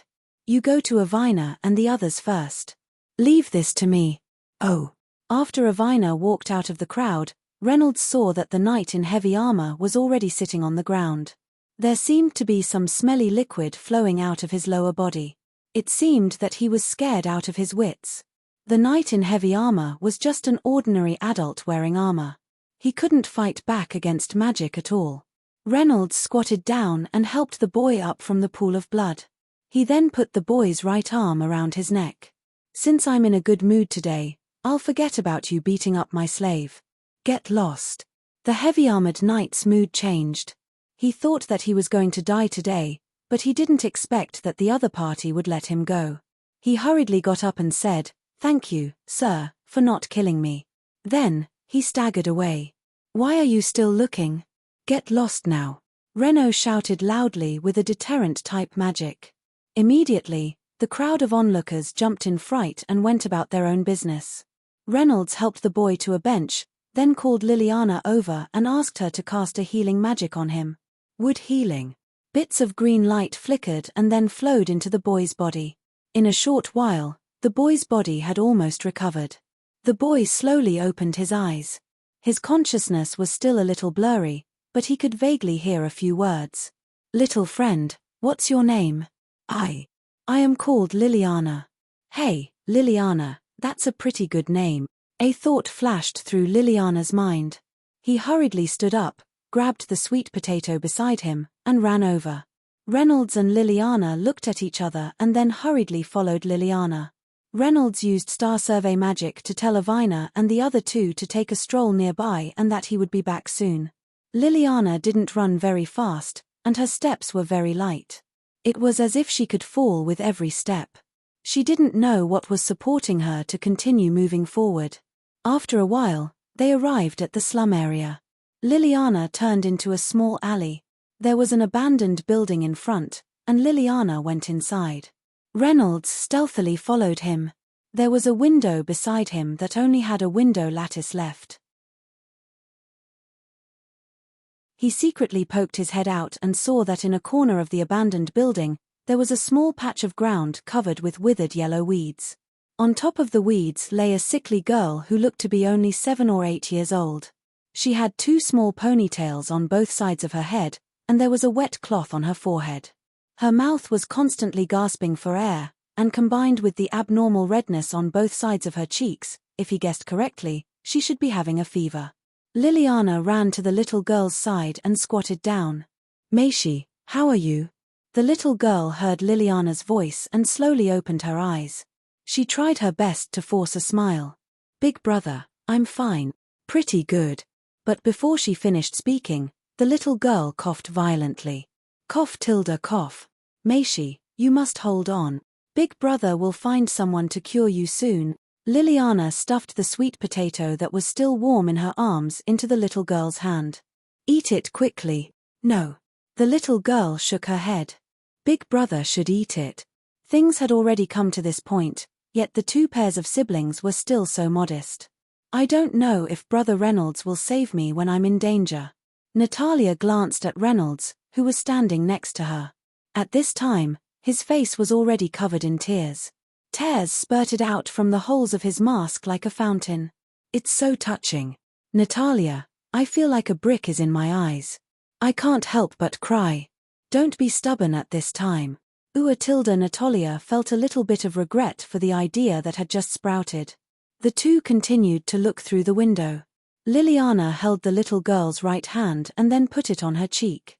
"Maishi." The little girl felt that her right hand was a little wet. She didn't expect that Liliana, who didn't beg for mercy even when she was beaten by a heavy armored knight, would shed the most sincere tears at this time. That scene was really a rare plot in a novel.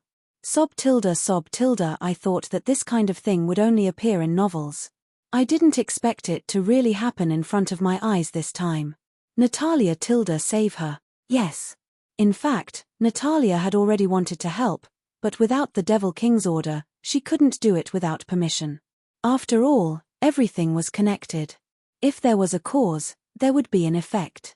It would be bad if her identity was exposed. "Maishi, pull yourself together. Hold on for a little while longer.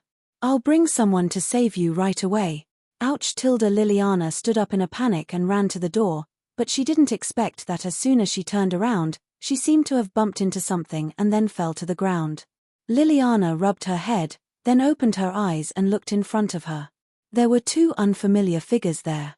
One was a beautiful woman with long red hair, and the other was a person with short white hair. They were wearing a mask, but it seemed that they should be a woman. Liliana was a little dumbfounded at first. The red-haired woman was a beauty she had never seen in her life. Who are you?" "Oh, I just saved you. Did you forget me in the blink of an eye?" Liliana recalled that there were indeed 2 people beside her on the bench just now. They even asked for her name, but because of Maishi, she didn't seem to notice them.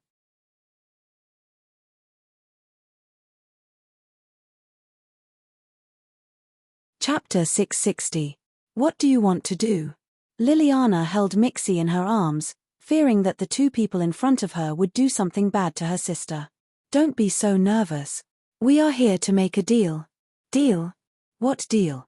"We can cure your sister's illness, but in return, you 2 siblings will have to listen to my commands from now on. How about it?" Liliana was a bit hesitant. Although the conditions given by this person were very tempting, and being able to cure her sister's illness was of course something that he dreamed of, this price was a bit too high. I will be fine, but my sister will definitely. As long as you can cure my sister, my life will be yours. Liliana stood up and used the back of her hand to wipe away the tears in her eyes, then patted her chest and said solemnly, "Aya, young man, you're quite good at bargaining with me, aren't you? I want both of you. I can take care of both of you. Is this person stupid? Sigh, forget it, forget it. I will help you cure your sister first. Thank you very much." Looking at Liliana's happy expression, Natalia almost laughed out loud, but she still relied on her tenacious willpower to suppress her laughter. "You obviously want to help her, but you still pretend that you don't care." Natalia walked to Mix's side and used her thumb and index finger to open Mix's left eyelid. Her eyeball was a bit red, and immediately after, she retracted her finger and slowly grabbed onto Mix's wrist. "Her heart is beating very fast." After a series of diagnoses, Natalia roughly knew the symptoms and the cause of Mix's illness. Natalia placed the palm of her right hand on Mix's forehead, then slowly chanted an incantation. A flower, a grass, a tree, all things return to the root, the world returns to the heart, the withered trees come back to life, the rain nourishes the common people, may the God of life bestow you with vitality. Come out, green vine. After the incantation ended, very thin and bright vines grew out from the pile of weeds surrounding Mixie. They shyly crawled towards Mixie, then like a mummy, they tied her into the shape of a dumpling. "Mixie," Liliana shouted loudly. "Don't worry, she's fine. Is this level a magic?" When Natalia began to chant the spell, Reynolds already felt that something was wrong. The magic that Natalia released belonged to the level of A-rank healing magic. That level of magic could even restore a severed arm. How could a mere fever use this kind of magic? While he was puzzled, Reynolds saw Natalia nod at him. Obviously, this matter was not suitable to be discussed in such a place. Natalia grabbed Mickey, who was wrapped like a dumpling, and threw her towards Liliana, who was in a daze. Ouch! Liliana, who was still shocked by the magic, was caught off guard by the Zongza and fell to the ground with the Zongza in her arms. "Carry her and follow me." "Where are we going?" "Nonsense, of course I'm bringing your sister back to continue her treatment." Reno knocked Liliana hard on the head. "Natalia, take the two of them back to their rooms first. I'll go find Avina and the others." "Oh." Although she was very unhappy that her Demon King and Reynolds had been snatched away by Avina and the others, she had to complete the task given by Reynolds. After watching Natalia's figure disappear into the horizon, Reynolds turned around and left. As a Demon King, it was a piece of cake for him to find the positions of 3 familiar people. Reynolds hopped over to Avina and the others, but as soon as he arrived, he saw a figure pestering Avina and harassing them. "Oh, I'm back. Huh." Before Reynolds could say anything, Avina directly hugged his arm with both hands. "Hey, who the hell are you? Hurry up and get away from my Avina." The man pointed at Reynolds's nose and shouted. "Vasilit Fong, you're really everywhere. Humph, you actually know my name. Hurry up and get out of my way. Vasilit Fong, please don't call my name. I'm not familiar with you at all." Saying that, Avina hugged Reynolds's arm even tighter. Reynolds could clearly feel that some parts of Avina's body were pressed against his, and some parts were even deformed. He suddenly felt a little helpless. "Hey, who the hell are you?" Vasilit Fong said again. "Oh, don't be so anxious." Reynolds walked to Vasilit Fong's side and put his head next to Vasilit Fong's ear. "About the thing that we agreed on last time, I've already made up my mind. The person that I'm going to kill is you. You. Reynolds's words were enhanced by the deterrence magic. Not only did his voice sound extremely sharp, but it also made his words deeply imprinted in people's minds, thus creating a sense of oppression. You're you, sure, tomorrow at this time, I'll keep my promise and come to kill you," Reynolds said, then patted Vasilit Fong's shoulder, then skipped back to Avina's side. At that moment, his third sense told him that the expression hidden under the mask was incomparably ferocious. It could even be said that it was the face of a demon. It was the kind of expression that could only be possessed by someone who felt pleasure through killing. "Save me," he shouted in a hoarse voice. Vasilit Foam turned around and ran away. Although he stumbled and fell many times along the way, he still got up and disappeared from everyone's sight without looking back. "Thank you, teacher," Avina said in a low voice. "It's fine." After scaring away the jinx, Reynolds and the others finally welcomed the long-awaited peace. "Come on, let's change our mood." Reynolds took out 3 bulging cloth bags from the black round plate. The cloth bags made a very clear sound when they collided with each other. There were very obvious bumps on the surface of the cloth bags because of the things inside. Well, the mouth of the cloth bag was tied with a rope, and it looked like a silly toad. "Where did you get so much money?" Avina was shocked. "Humph, I won't tell you." Just as Avina said, the 3 big cloth bags were indeed filled with human currency. Reynolds had specially asked Yushin to find the money from the National Treasury.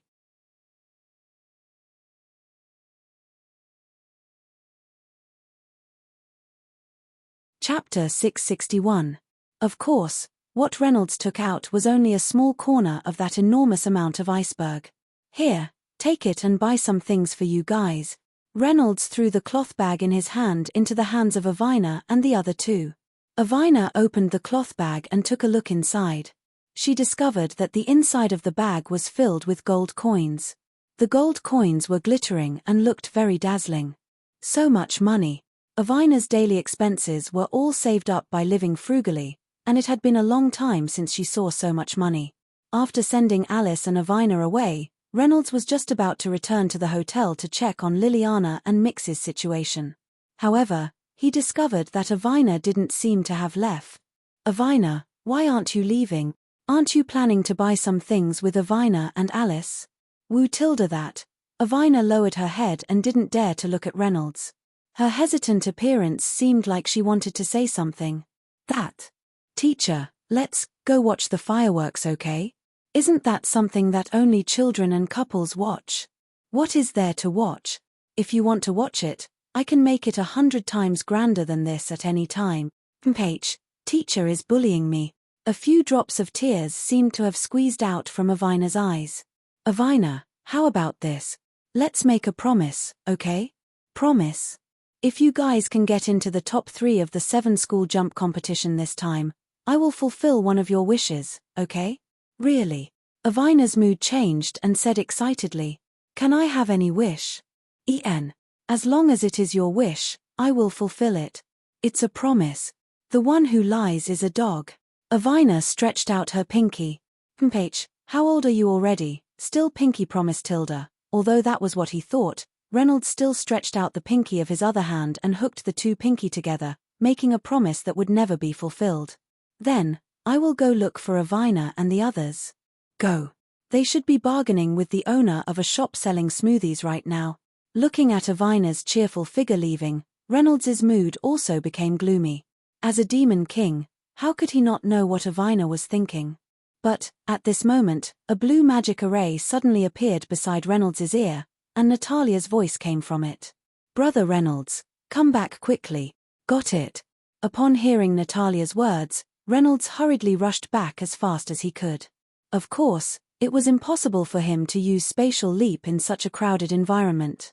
Pushing open the door of Natalia's room, Maishi was lying on Natalia's bed with an extremely embarrassed expression. There was a brand new wet cloth on her forehead, and her illness seemed to have not subsided. "Brother Reynolds, I'm very sorry. I don't think I can cure Maishi's illness." Reynolds frowned. "What's going on?" Natalia pulled Reynolds to the corner of the room and said secretly, "I can sense that there is a very violent magic flowing in Maishi's body, and that magic has destroyed my magic. Let me check." "Demon slaying eye." Reynolds's eyes widened, and the magic array of the demon slaying eye appeared in his pupils. Indeed, through the demon vanquishing eye, Reynolds saw a scarlet-colored magic power unceasingly scurrying within Mix's body. That magic power emitted a very strong negative emotion, and was destroying Mix's internal organs in a very rapid manner. "It's a little troublesome," Reynolds said very softly, but Liliana still heard it. "I beg you to save my sister. I only have one sister." Liliana spoke very sincerely. She even knelt on the ground and begged the two people in front of her for salvation. "First, tell me about your sister's recent whereabouts, such as where she has been, what she has eaten, and so on." Later, he learned from Liliana that there was actually nothing strange about Maishi in the past month, but one thing worth noting was that Maishi went to the back of the mountain the day before she fell ill. The back of the mountain?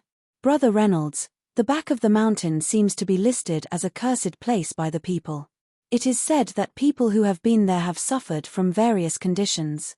It seems that I still have to go to the back of the mountain to check the situation. Demon King. Brother Reynolds, you can't go. What if there is an accident? How can I? Reynolds glanced at Liliana, who was kneeling on the ground. "Don't say any more. I'll be back soon." A white light flashed. Space jump tilde. The back of the mountain was in the southernmost area of Pagoda City. In the previous map, this area seemed to be a plain area, but no one knew when there was a bulge of soil, and then the soil slowly spread, becoming what it was today. Although the back of the mountain had the word mountain, there were almost no traces of tall plants here, and the ground was full of animal carcasses. If one were to look for a special feature, it would be the number of weeds all over the ground that could be said to be unique. Reynolds had never been to the back of the mountain, so he could only jump to the place closest to the back of the mountain and then fly over. As soon as he landed, Reynolds noticed a very strange phenomenon. The temperature here was obviously much higher than in the city, and the air was very dry. The yellow soil had become the kind of powder that would be stepped on. Demon Slayer I. As expected, the air was full of very abundant fire attribute magic particles, and they were arranged very closely with each other. No wonder it created such a scene. This is. Reynolds saw that somewhere on the hillside was emitting fire attribute magic particles that were several times thicker than the air, and Reynolds flew to that place. There didn't seem to be anything unusual there, only yellow soil covering the surface. However, Reynolds knew that there was actually a huge bottomless cave under his feet. It was just that something deliberately used yellow soil to hide it. Reynolds summoned the right fist of the Magic Emperor armor, and then punched the ground fiercely. In an instant, accompanied by a loud noise and a slight earthquake, a cave that was enough to support Reynolds to pass through appeared in that position. Reynolds disarmed the Magic Emperor armor, and then jumped into the tunnel. The tunnel was full of a disgusting damp smell, and there were many strange insects in the surrounding faults, but the situation here was still far worse than the world hidden in the tree hole before.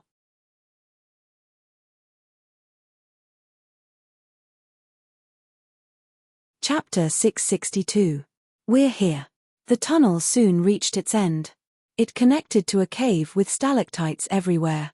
Reynolds did a gorgeous 360-degree turn and landed smoothly on the ground. He chose to kneel on one knee, which looked very cool. As mentioned before, after Reynolds's 200 years of exploration, it felt so good to do such a silly action in such a place where there was no one around. Cough tilde cough, saving people is more important. Reynolds adjusted his state of mind and raised his head to look at the surrounding environment. The surroundings were very big. Based on the tunnel he had just passed through, Reynolds judged that the back of the mountain was actually a hollow place, like a cave piled up with mud. The place where Reynolds had found abundant fire magic particles should have been caused by the relatively thin layer of soil. He did not know why such a place would appear. Boom! Suddenly, a huge tail swept over from behind Reynolds. Barrier. Reynolds stretched out his right hand in front of him, and a square yellow magic array appeared in the air. The magic array instantly attracted the surrounding soil and stones, forming a thick wall of earth. Bam! The tail slammed hard on the wall of earth, splashing up dust all over the sky. Whoosh! Whoosh! The wall of earth was shattered by the impact, but as a defensive magic, it had already completed its mission. The tail was surprised to find that the wall of earth was so thick and heavy, and did not continue to attack. Reynolds took advantage of this time to use wind magic to put a long distance between them. Ha tilde ha tilde ha. Interesting. A sound came from the direction where the attack had come from. The voice was very heavy, and the volume could be said to be deafening. When the voice hit the wall, it bounced back and became an echo, making every word seem particularly shocking. Who? Reynolds patted the dust off his clothes. Interesting, human. You actually have such a reaction, worthy of praise. The voice sounded again, and a figure gradually appeared from the dust. It was a few 100 meters in size, and its entire body was covered in fiery red scales. There were extremely sharp claws at the front of its limbs, and every time it breathed, hellfire would spurt out from its mouth. Even its teeth were at least twice the size of Reynolds. At the back of its body was a tail that was covered in sharp thorns, and it looked majestic and mighty. Fire dragon? Reynolds subconsciously said the first word that came to mind. Ha, ha, ha. I didn't expect that someone would still remember my name. As the dust settled, Reynolds finally identified the creature that had attacked him. It was right. This creature was indeed a very rare species, a dragon. Judging from the color of its scales, it should be a fire dragon. The fire dragon's body was enormous. It filled at least a third of the empty space in the back mountain. Every time it spoke, every time it breathed, and even every centimeter it moved, it would cause a huge commotion. The fire dragon dragged its body and arrived in front of Reynolds in no time. It stretched its head out and tried its best to put its eyes in front of Reynolds, wanting to see who blocked its attack at a close distance.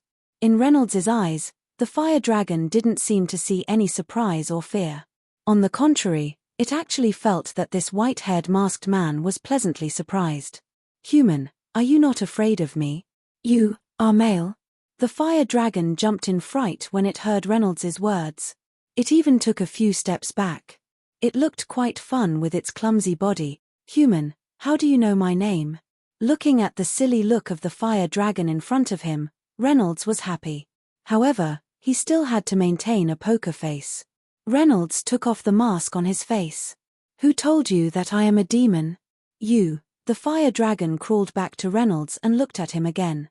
This white hair and magic power. You are that person from the demon race? The fire dragon's tone was very surprised. Let me tell you, your brother Heaven has looked for me many times. He told me to come to the human race to look for my missing brother. What? The fire dragon said in fright. Don't. Humph tilde. The fire dragon sat on the ground and explained to Reynolds the reason for all of this. 100 years ago, because the fire dragon was playful, it accidentally burned down a human village. That's right, it was the former pagoda city. In the end, it didn't expect that its actions would have such a huge impact on the locals. In the end, a person who called himself brave came and said that he wanted to suppress it. The fire dragon didn't expect that person's strength to be so strong. When it was defeated, the fire dragon used a special magic to create a fake corpse to deceive the person. The fire dragon found a place to hide and recuperate. The fire attribute magic particles that the fire dragon emitted had an extremely high temperature, which led to the formation of the mountain behind the village.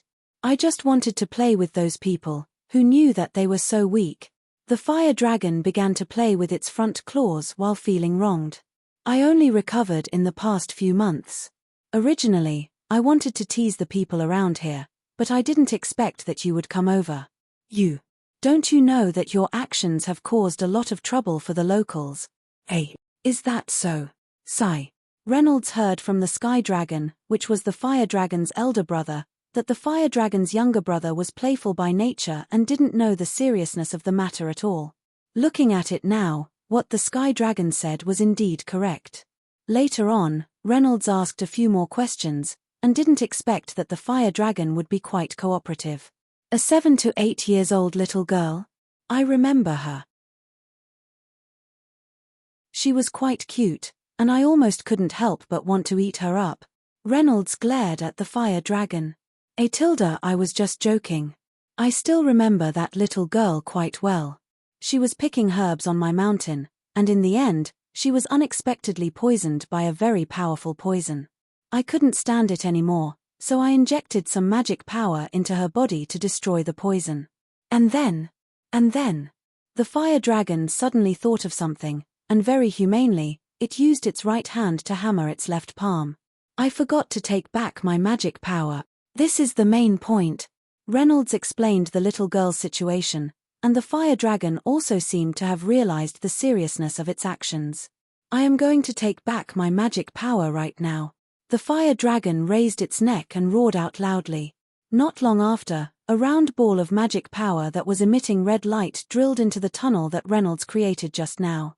After that, the magic power seeped into the scales of the fire dragon and disappeared without a trace.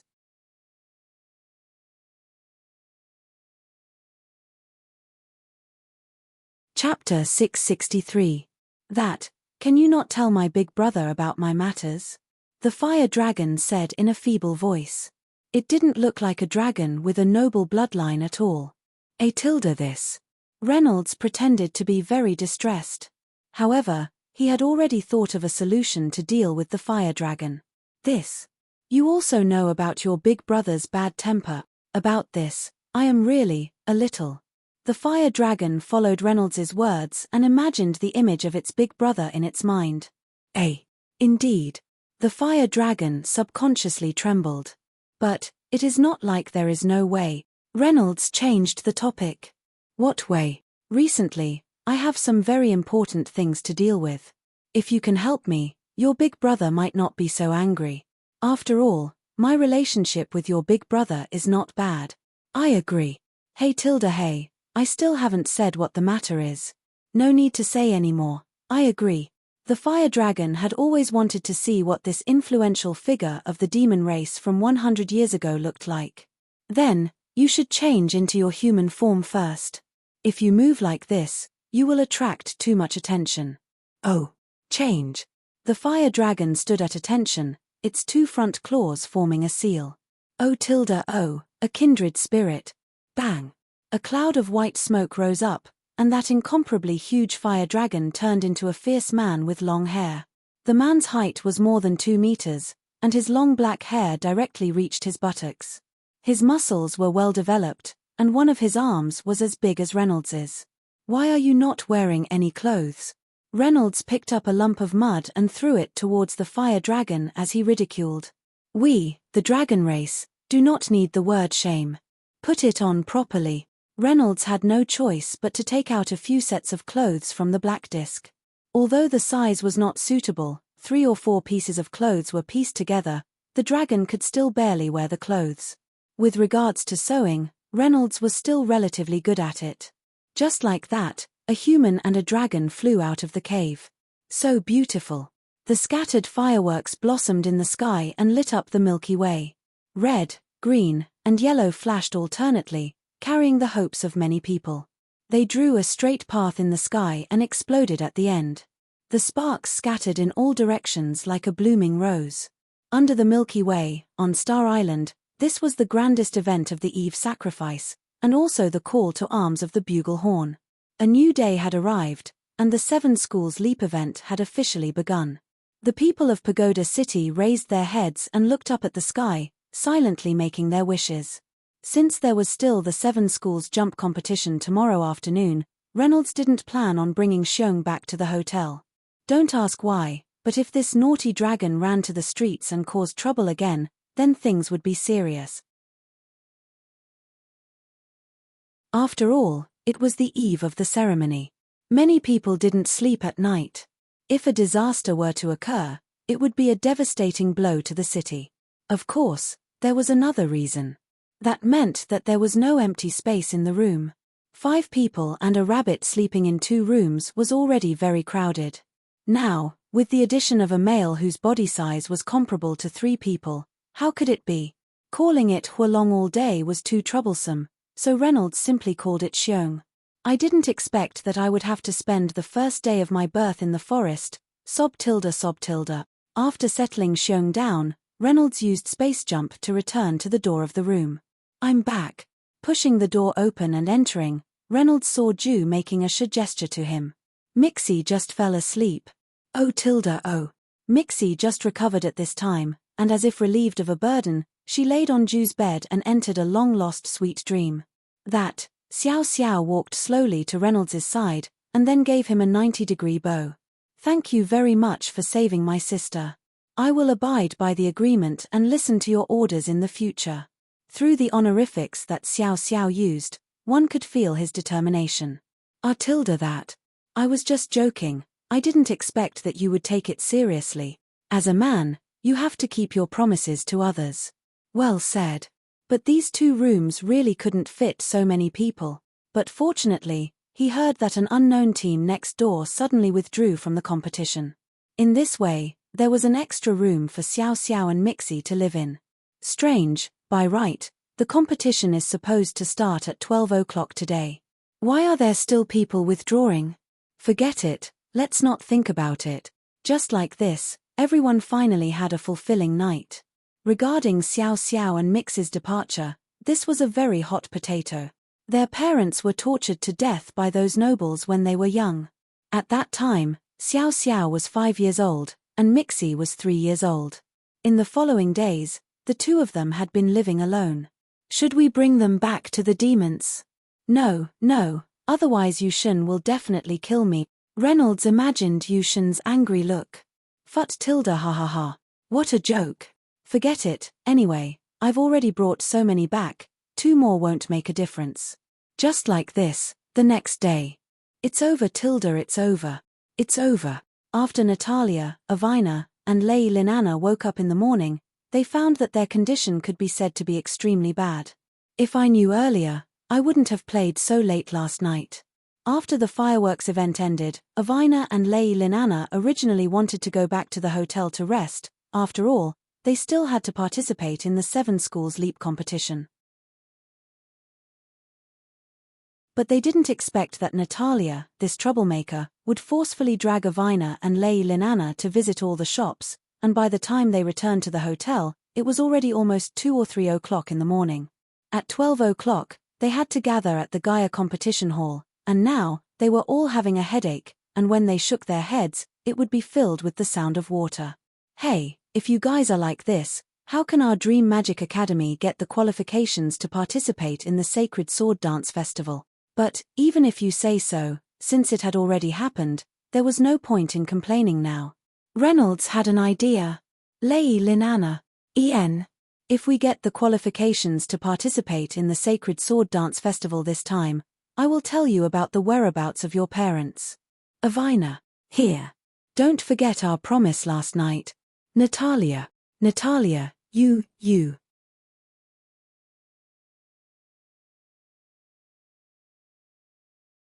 Chapter 664. He really couldn't think of anything that could motivate Natalia Reynolds. What's wrong with me? You, forget about it. Anyway, I'm only counting on Avina and Lilina to lead you to victory. What did you say? Wow, I'm so smart. I said, you only know how to win without doing anything. Nonsense. Just wait for me to smash the 7 schools jump competition trophy on your face. Just like that, the last hope and the other 2 returned to their peak condition. It was 12 o'clock. There were many teams gathered in front of Gaia Hall. There were at least 70 to 80 teams. Looking at how energetic they were, Reynolds knew that it would be difficult for them to win the competition this time. However, he was still very confident in them. After a while, many staff members came out of Gaia Hall and joined the teams that they were leading. Hello, R.I. Mengshu Magic Academy's team. I'm Little Shi, the person who will explain the process to you. Wow, a mature woman. Reynolds could not help but take a few more glances. Ayo, Avina, you stepped on my foot. Avina turned her head away. What did I do? Little Shi giggled and said, seems like you guys are really close. I hope you guys can win the competition. Little Shi led Reynolds and the others into the Gaia Hall. When they passed through the gate, Reynolds was surprised to discover that this so-called Gaia Hall was really not ordinary. The materials used for the construction were all high-quality tiles. Even some of the more important parts would be strengthened by advanced magic. In short, it was not an exaggeration to say that this was a fortress. Soon, Lil Shi brought everyone to the main competition area. The main competition area was a very large square with a circular arena in the middle. This should be the place where the competition for first, second, and third place would be held. At this time, other than the arena, there were many magic arrays that were emitting purple light. There should be around 70 to 80 of them. Little she led Ri Mengshu Magic Academy's team to the side of one of the magic arrays. This magic formation is the teleportation magic for this isolated island battle. Stand in this magic formation, and when the time is up, you will be teleported to the real location of the 7 schools competition. Oh, it looks so advanced. Natalia's eyes almost glowed when she saw these magic arrays. She looked as if she had never seen the world before. The two of them communicated with their eyes. There's still some time before the magic array activates. Do you have any questions? Therefore, Reynolds used his strong interpersonal skills to get the important information he wanted from Xiaoxi. The island this time is located on an uninhabited island in the Orc territory. This island is called Reef Island. It is said that there are many reefs on this island, and the terrain is extremely complicated. The weather is changeable, and it is a test of the overall ability of the participants. The Orc race was a very neutral race. Due to their large numbers and strong physique, they were known as the #1 race on Starwish Island. Usually, as long as you didn't do anything excessive in their territory, the Orc race wouldn't provoke you. After chatting with Reynolds, Little she seemed to have opened up a lot and revealed some other things. He didn't expect Little she to be the daughter of the city lord. Because she was too bored at home, she sneaked out to work as a staff member. At this moment, the purple magic array on the ground suddenly lit up, hinting that the time was approaching. In that case, please invite Miss Lemmy Natalia, Miss Avina 3000, and Miss Rayleigh Nana into the magic array. Mr. Reynolds, don't worry, it's just a week. You'll see them soon. The light emitted by the magic array was getting stronger and stronger. Just before it was activated, Little she reminded. I hope you'll be more careful this time. I heard from the servants that many people have gone missing while exploring Reef Island. You must be careful. After she finished speaking, the magic array was completely activated. With a loud boom, the purple light completely engulfed Natalia and the other two, and they disappeared. Why do I have a bad feeling about this? Reynolds thought inwardly.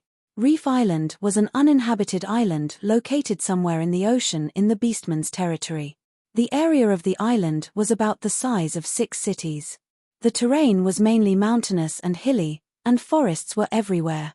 Around the center of the island, there were several concentric circles of different sizes that divided the island into several rings. The weather here was very changeable. 1 second, the sky could be clear and boundless, and the next second, there could be thunder and lightning. Reef Island was a small island that grew out of the ocean, so there were many secrets hidden on Reef Island. At this moment, the weather was still considered clear. Seagulls were flying around the shore, and the sand on the beach had become plump and smooth after being washed by countless waves.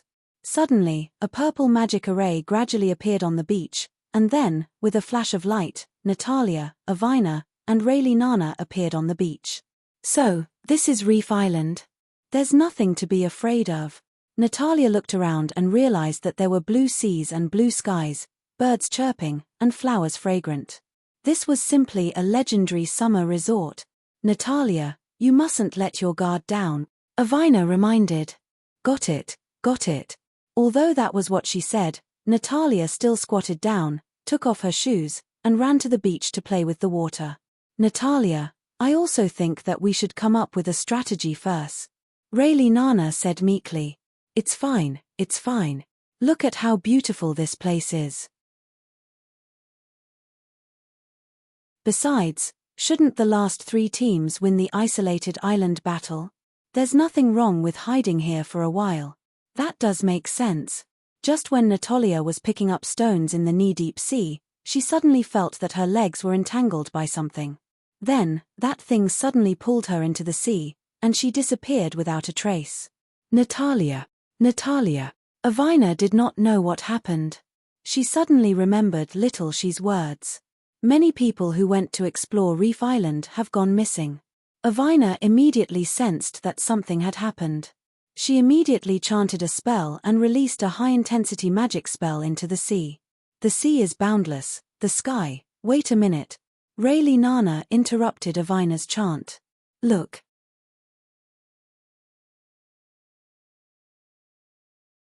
Chapter 665. Avina followed Rainana's finger and looked in front of her. At this moment, there were two overlapping red dots in front of Lily Nana.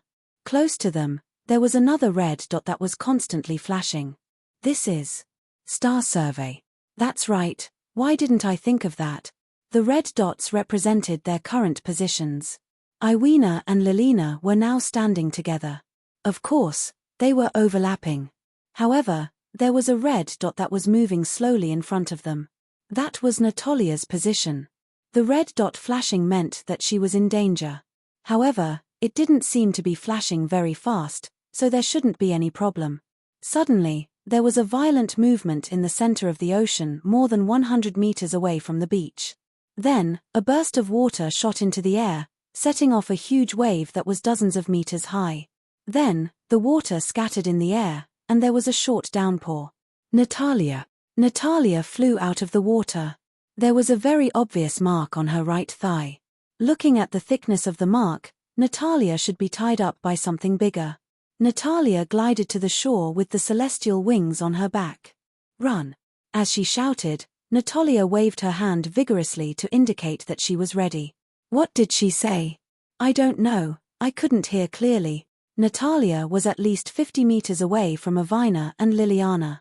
Natalia's voice couldn't reach them at all. Finally, when Natalia flew closer, Avina and Liliana finally heard Natalia's voice. Run! Avina and Liliana were still a little confused. Why run?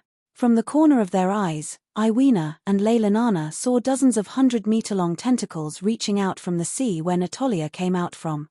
They were completely black, and the bottom of the tentacles were covered with dense red suction cups. They were reaching towards them at a very fast speed. At this moment, the two of them finally understood what Natalia meant. Avina and Lily looked at each other and nodded. Then, they ran towards the forest behind them as fast as they could. Wait for me. Natalia adjusted her flying speed to the highest. In the blink of an eye, she was at the same level as Avina and Lily. The tentacles came very fast, but in the blink of an eye, Natalia and the others had already run into the forest. The tentacle that had lost its target crawled on the beach like a snake. It seemed to want to continue its pursuit, but it seemed to be afraid of something in the forest. After a moment of hesitation, it obediently returned to the sea. We're saved. That thing didn't chase after us. Great.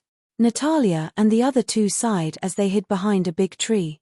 Avina stuck her head out from behind the tree trunk and glanced at the beach. She heaved a sigh of relief when she confirmed that the unknown thing was not dangerous. Natalia, what's that? Avina pouted and complained. I don't know what it is either. When I was picking up stones in the water just now, that thing suddenly pulled me into the water. Fortunately, I reacted quickly and cut off one of its tentacles. That's how I managed to escape. Ms. Xiaoxi is right. Seems like this island is indeed very dangerous. While the two of them were talking, Lily suddenly realized that the little red flag that was pinned to Natalia's waist had disappeared. Natalia, your flag. Natalia hurriedly looked at her waist. It's gone. Why is it gone? It was still here just now. The little red flag was a very important item in this island battle. Every contestant would have a little red flag with them. The rules of the competition stated that the contestants had to place the little red flag in a visible position. Once the little red flag was broken, the contestant corresponding to it would be eliminated. The eliminated contestants would be forced to activate the teleportation portal and be sent back to the Gaia Hall. Ah, it's over there. Natalia looked along the path that she had taken just now and realized that her little red flag had fallen beside a big tree. Ah, that's great. It'll be terrible if the others discover it. Just as Natalia was about to bend down to pick up the little red flag, something suddenly jumped out of nowhere and snatched the little red flag from the ground. Give it back to me. Natalia took a closer look and realized that the thing that had snatched her little red flag was a very short creature. It had a red turban on its head and was dressed in a pair of ragged shorts. It looked very sloppy. Natalia, that's a goblin. Rainana warned. Got it. Little thing, be a good girl and return the thing in your hand to me. Goblins were creatures with very low intelligence among the orcs. Natalia was afraid that the goblin would not understand what she meant. She kept gesturing the little red flag with her fingers. Oh, oh, oh, oh, oh, oh. The goblin made a lot of noise and said something that Natalia did not understand. Oh no. I didn't listen much during the orc language class. I don't understand a thing now. Avina, do you know what it's saying? Natalia turned around and asked Avina for help. No, although I've learned the orc language, I don't know how to speak the goblin language. As everyone knew, the languages of low-level orcs had always been unique. As the saying goes, the environment nurtured the people. The goblin's life path was different from other orcs, so it was impossible for it to speak the traditional orc language. Just as the two of them were confused by the language problem, a reliable Lilina stood up. Let me try. Lily walked to the side of the goblin. Ah, that's. Natalia saw that Lily was sitting in a duck position in front of the goblin as a form of negotiation. The duck position, also known as the lowly position, referred to a very difficult squatting position. It combined the advantages of squatting and sitting. As it had high requirements for the ligaments, Natalia had tried many times without success. When the goblin saw Avina suddenly sit down in front of it, it was a little flustered. Oh tilde ye tilde why. Avina opened her small pink mouth and imitated the goblin. Ye tilde why tilde roar. Oh tilde why he. What the hell? Avina actually started talking to the goblin. Avina, can you understand what it means? Although I can't understand it completely, I can understand the general meaning.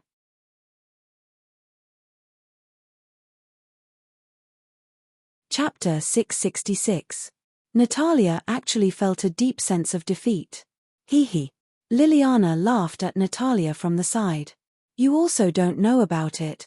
After sighing helplessly, Natalia said to Avina. Avina, help me try and see if you can get my flag back. Let me try. Hee tilde yaya. Oh, eh. After chatting for a while, Natalia, it said that you must use something to exchange with it. What? This is clearly mine, why should I give it something? Just as they were speaking, a metal bow shot out from a tree at the side. Be careful. Natalia was the first to see the bow, and she quickly ran to Liliana's side. Hexapod wings. With a shout, hexapod wings appeared in Natalia's hands. Thump. Natalia slashed at the bow and directly cut it into two from the middle. This trajectory, it's over there. Natalia chased after the direction where the bow and arrow came from. A similarly green and short figure jumped down from the treetop and then ran towards the depths of the forest. TSK, it's too agile. Natalia wanted to try and chase after the creature that shot the arrow, but the creature's figure was very thin and small, and coupled with the fact that Natalia was unfamiliar with the surrounding terrain, in the end, the creature still managed to escape. Natalia walked back while panting with rage. Avina, are you all right? I'm fine. The direction where the arrow was shot just now. Natalia, Liliana, and Avina couldn't help but look at the goblins at the side. Oh tilde he. That goblin hurriedly waved its hand left and right, indicating that it wasn't ordered by it at all. Oh tilde the goblin walked to Natalia's side somewhat shyly. The goblin raised the small red flag in its hand above the goblin's head. Is this for me? Natalia was a little surprised. Didn't you want to exchange something for it just now? Although she said that, Natalia still happily took her flag back and pinned it to the belt on her lower abdomen. By the way, Liliana, Avina, why haven't I seen your red flags? Oh, this. Liliana brushed her hair back from her ear. Of course. Natalia noticed that the little red flag had been inserted into Liliana's hair like an ornament. Of course, this little red flag had been shrunk by Liliana. In order to satisfy the rule of visibility, Liliana purposely exposed a corner of the little red flag. If one didn't look carefully, they wouldn't notice it at all. Liliana, what a sinister move. Isn't it against the rules to make it so small? Of course not. I also used my own ability to make it smaller. Chi. It was true that Natalia didn't know how to shrink a person. What about you, Avina? Natalia displayed the last vestiges of her stubbornness in full force. Mine is here. Avina pointed at her pocket. For the victory of the 7 schools competition, Avina had specially bought a magic robe with an especially large pocket during the Eve ritual. Natalia took a closer look and discovered that there was indeed a small red corner in the pocket that could even fit a book. In addition, the magic robe was bright red, so it could be said to be perfectly hidden. Am I the only one who foolishly wore a little red flag on my body? Tilda. Just as Natalia was feeling inferior, the goblin beside her suddenly tugged at Avina's sleeve and gently pulled her to the right. Tilda roar. After another round of conversation, Liliana, Natalia, this goblin seems to want us to follow it. Where is it bringing us? It's said to tell us when we arrive. The goblin shouldn't pose any threat to us. Moreover, it's going to be dark soon if we continue to stay here. At that time, it's very likely that we'll be ambushed by other teams. I think it's bringing us back to the tribe. Liliana analyzed calmly. I think so too. Natalia agreed, even though she didn't understand anything. Very soon, the reef island ushered in darkness. Fortunately, the weather here didn't have any abnormal changes on the first day. The only thing worth noting was that the reef island was indeed very cold at night. Tilda the goblin shouted loudly and pointed in front. That's.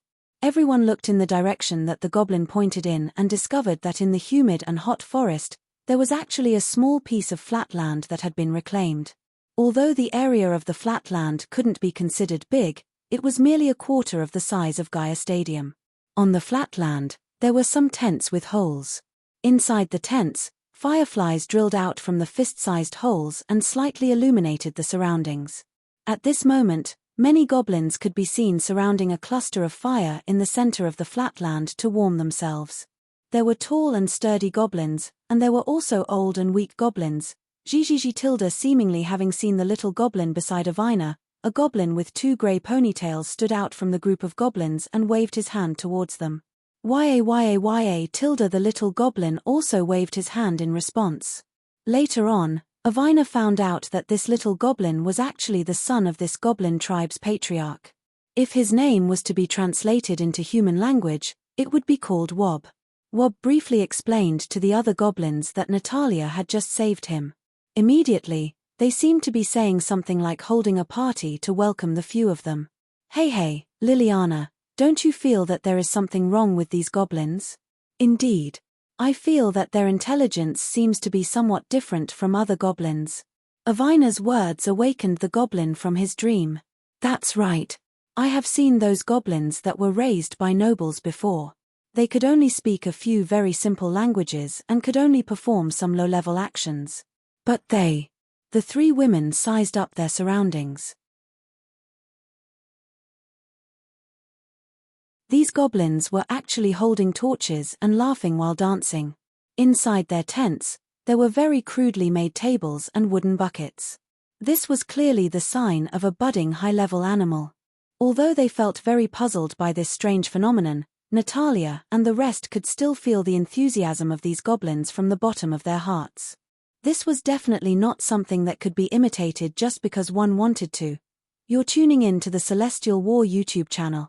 Don't forget to subscribe and join us on this journey to catch the most captivating stories.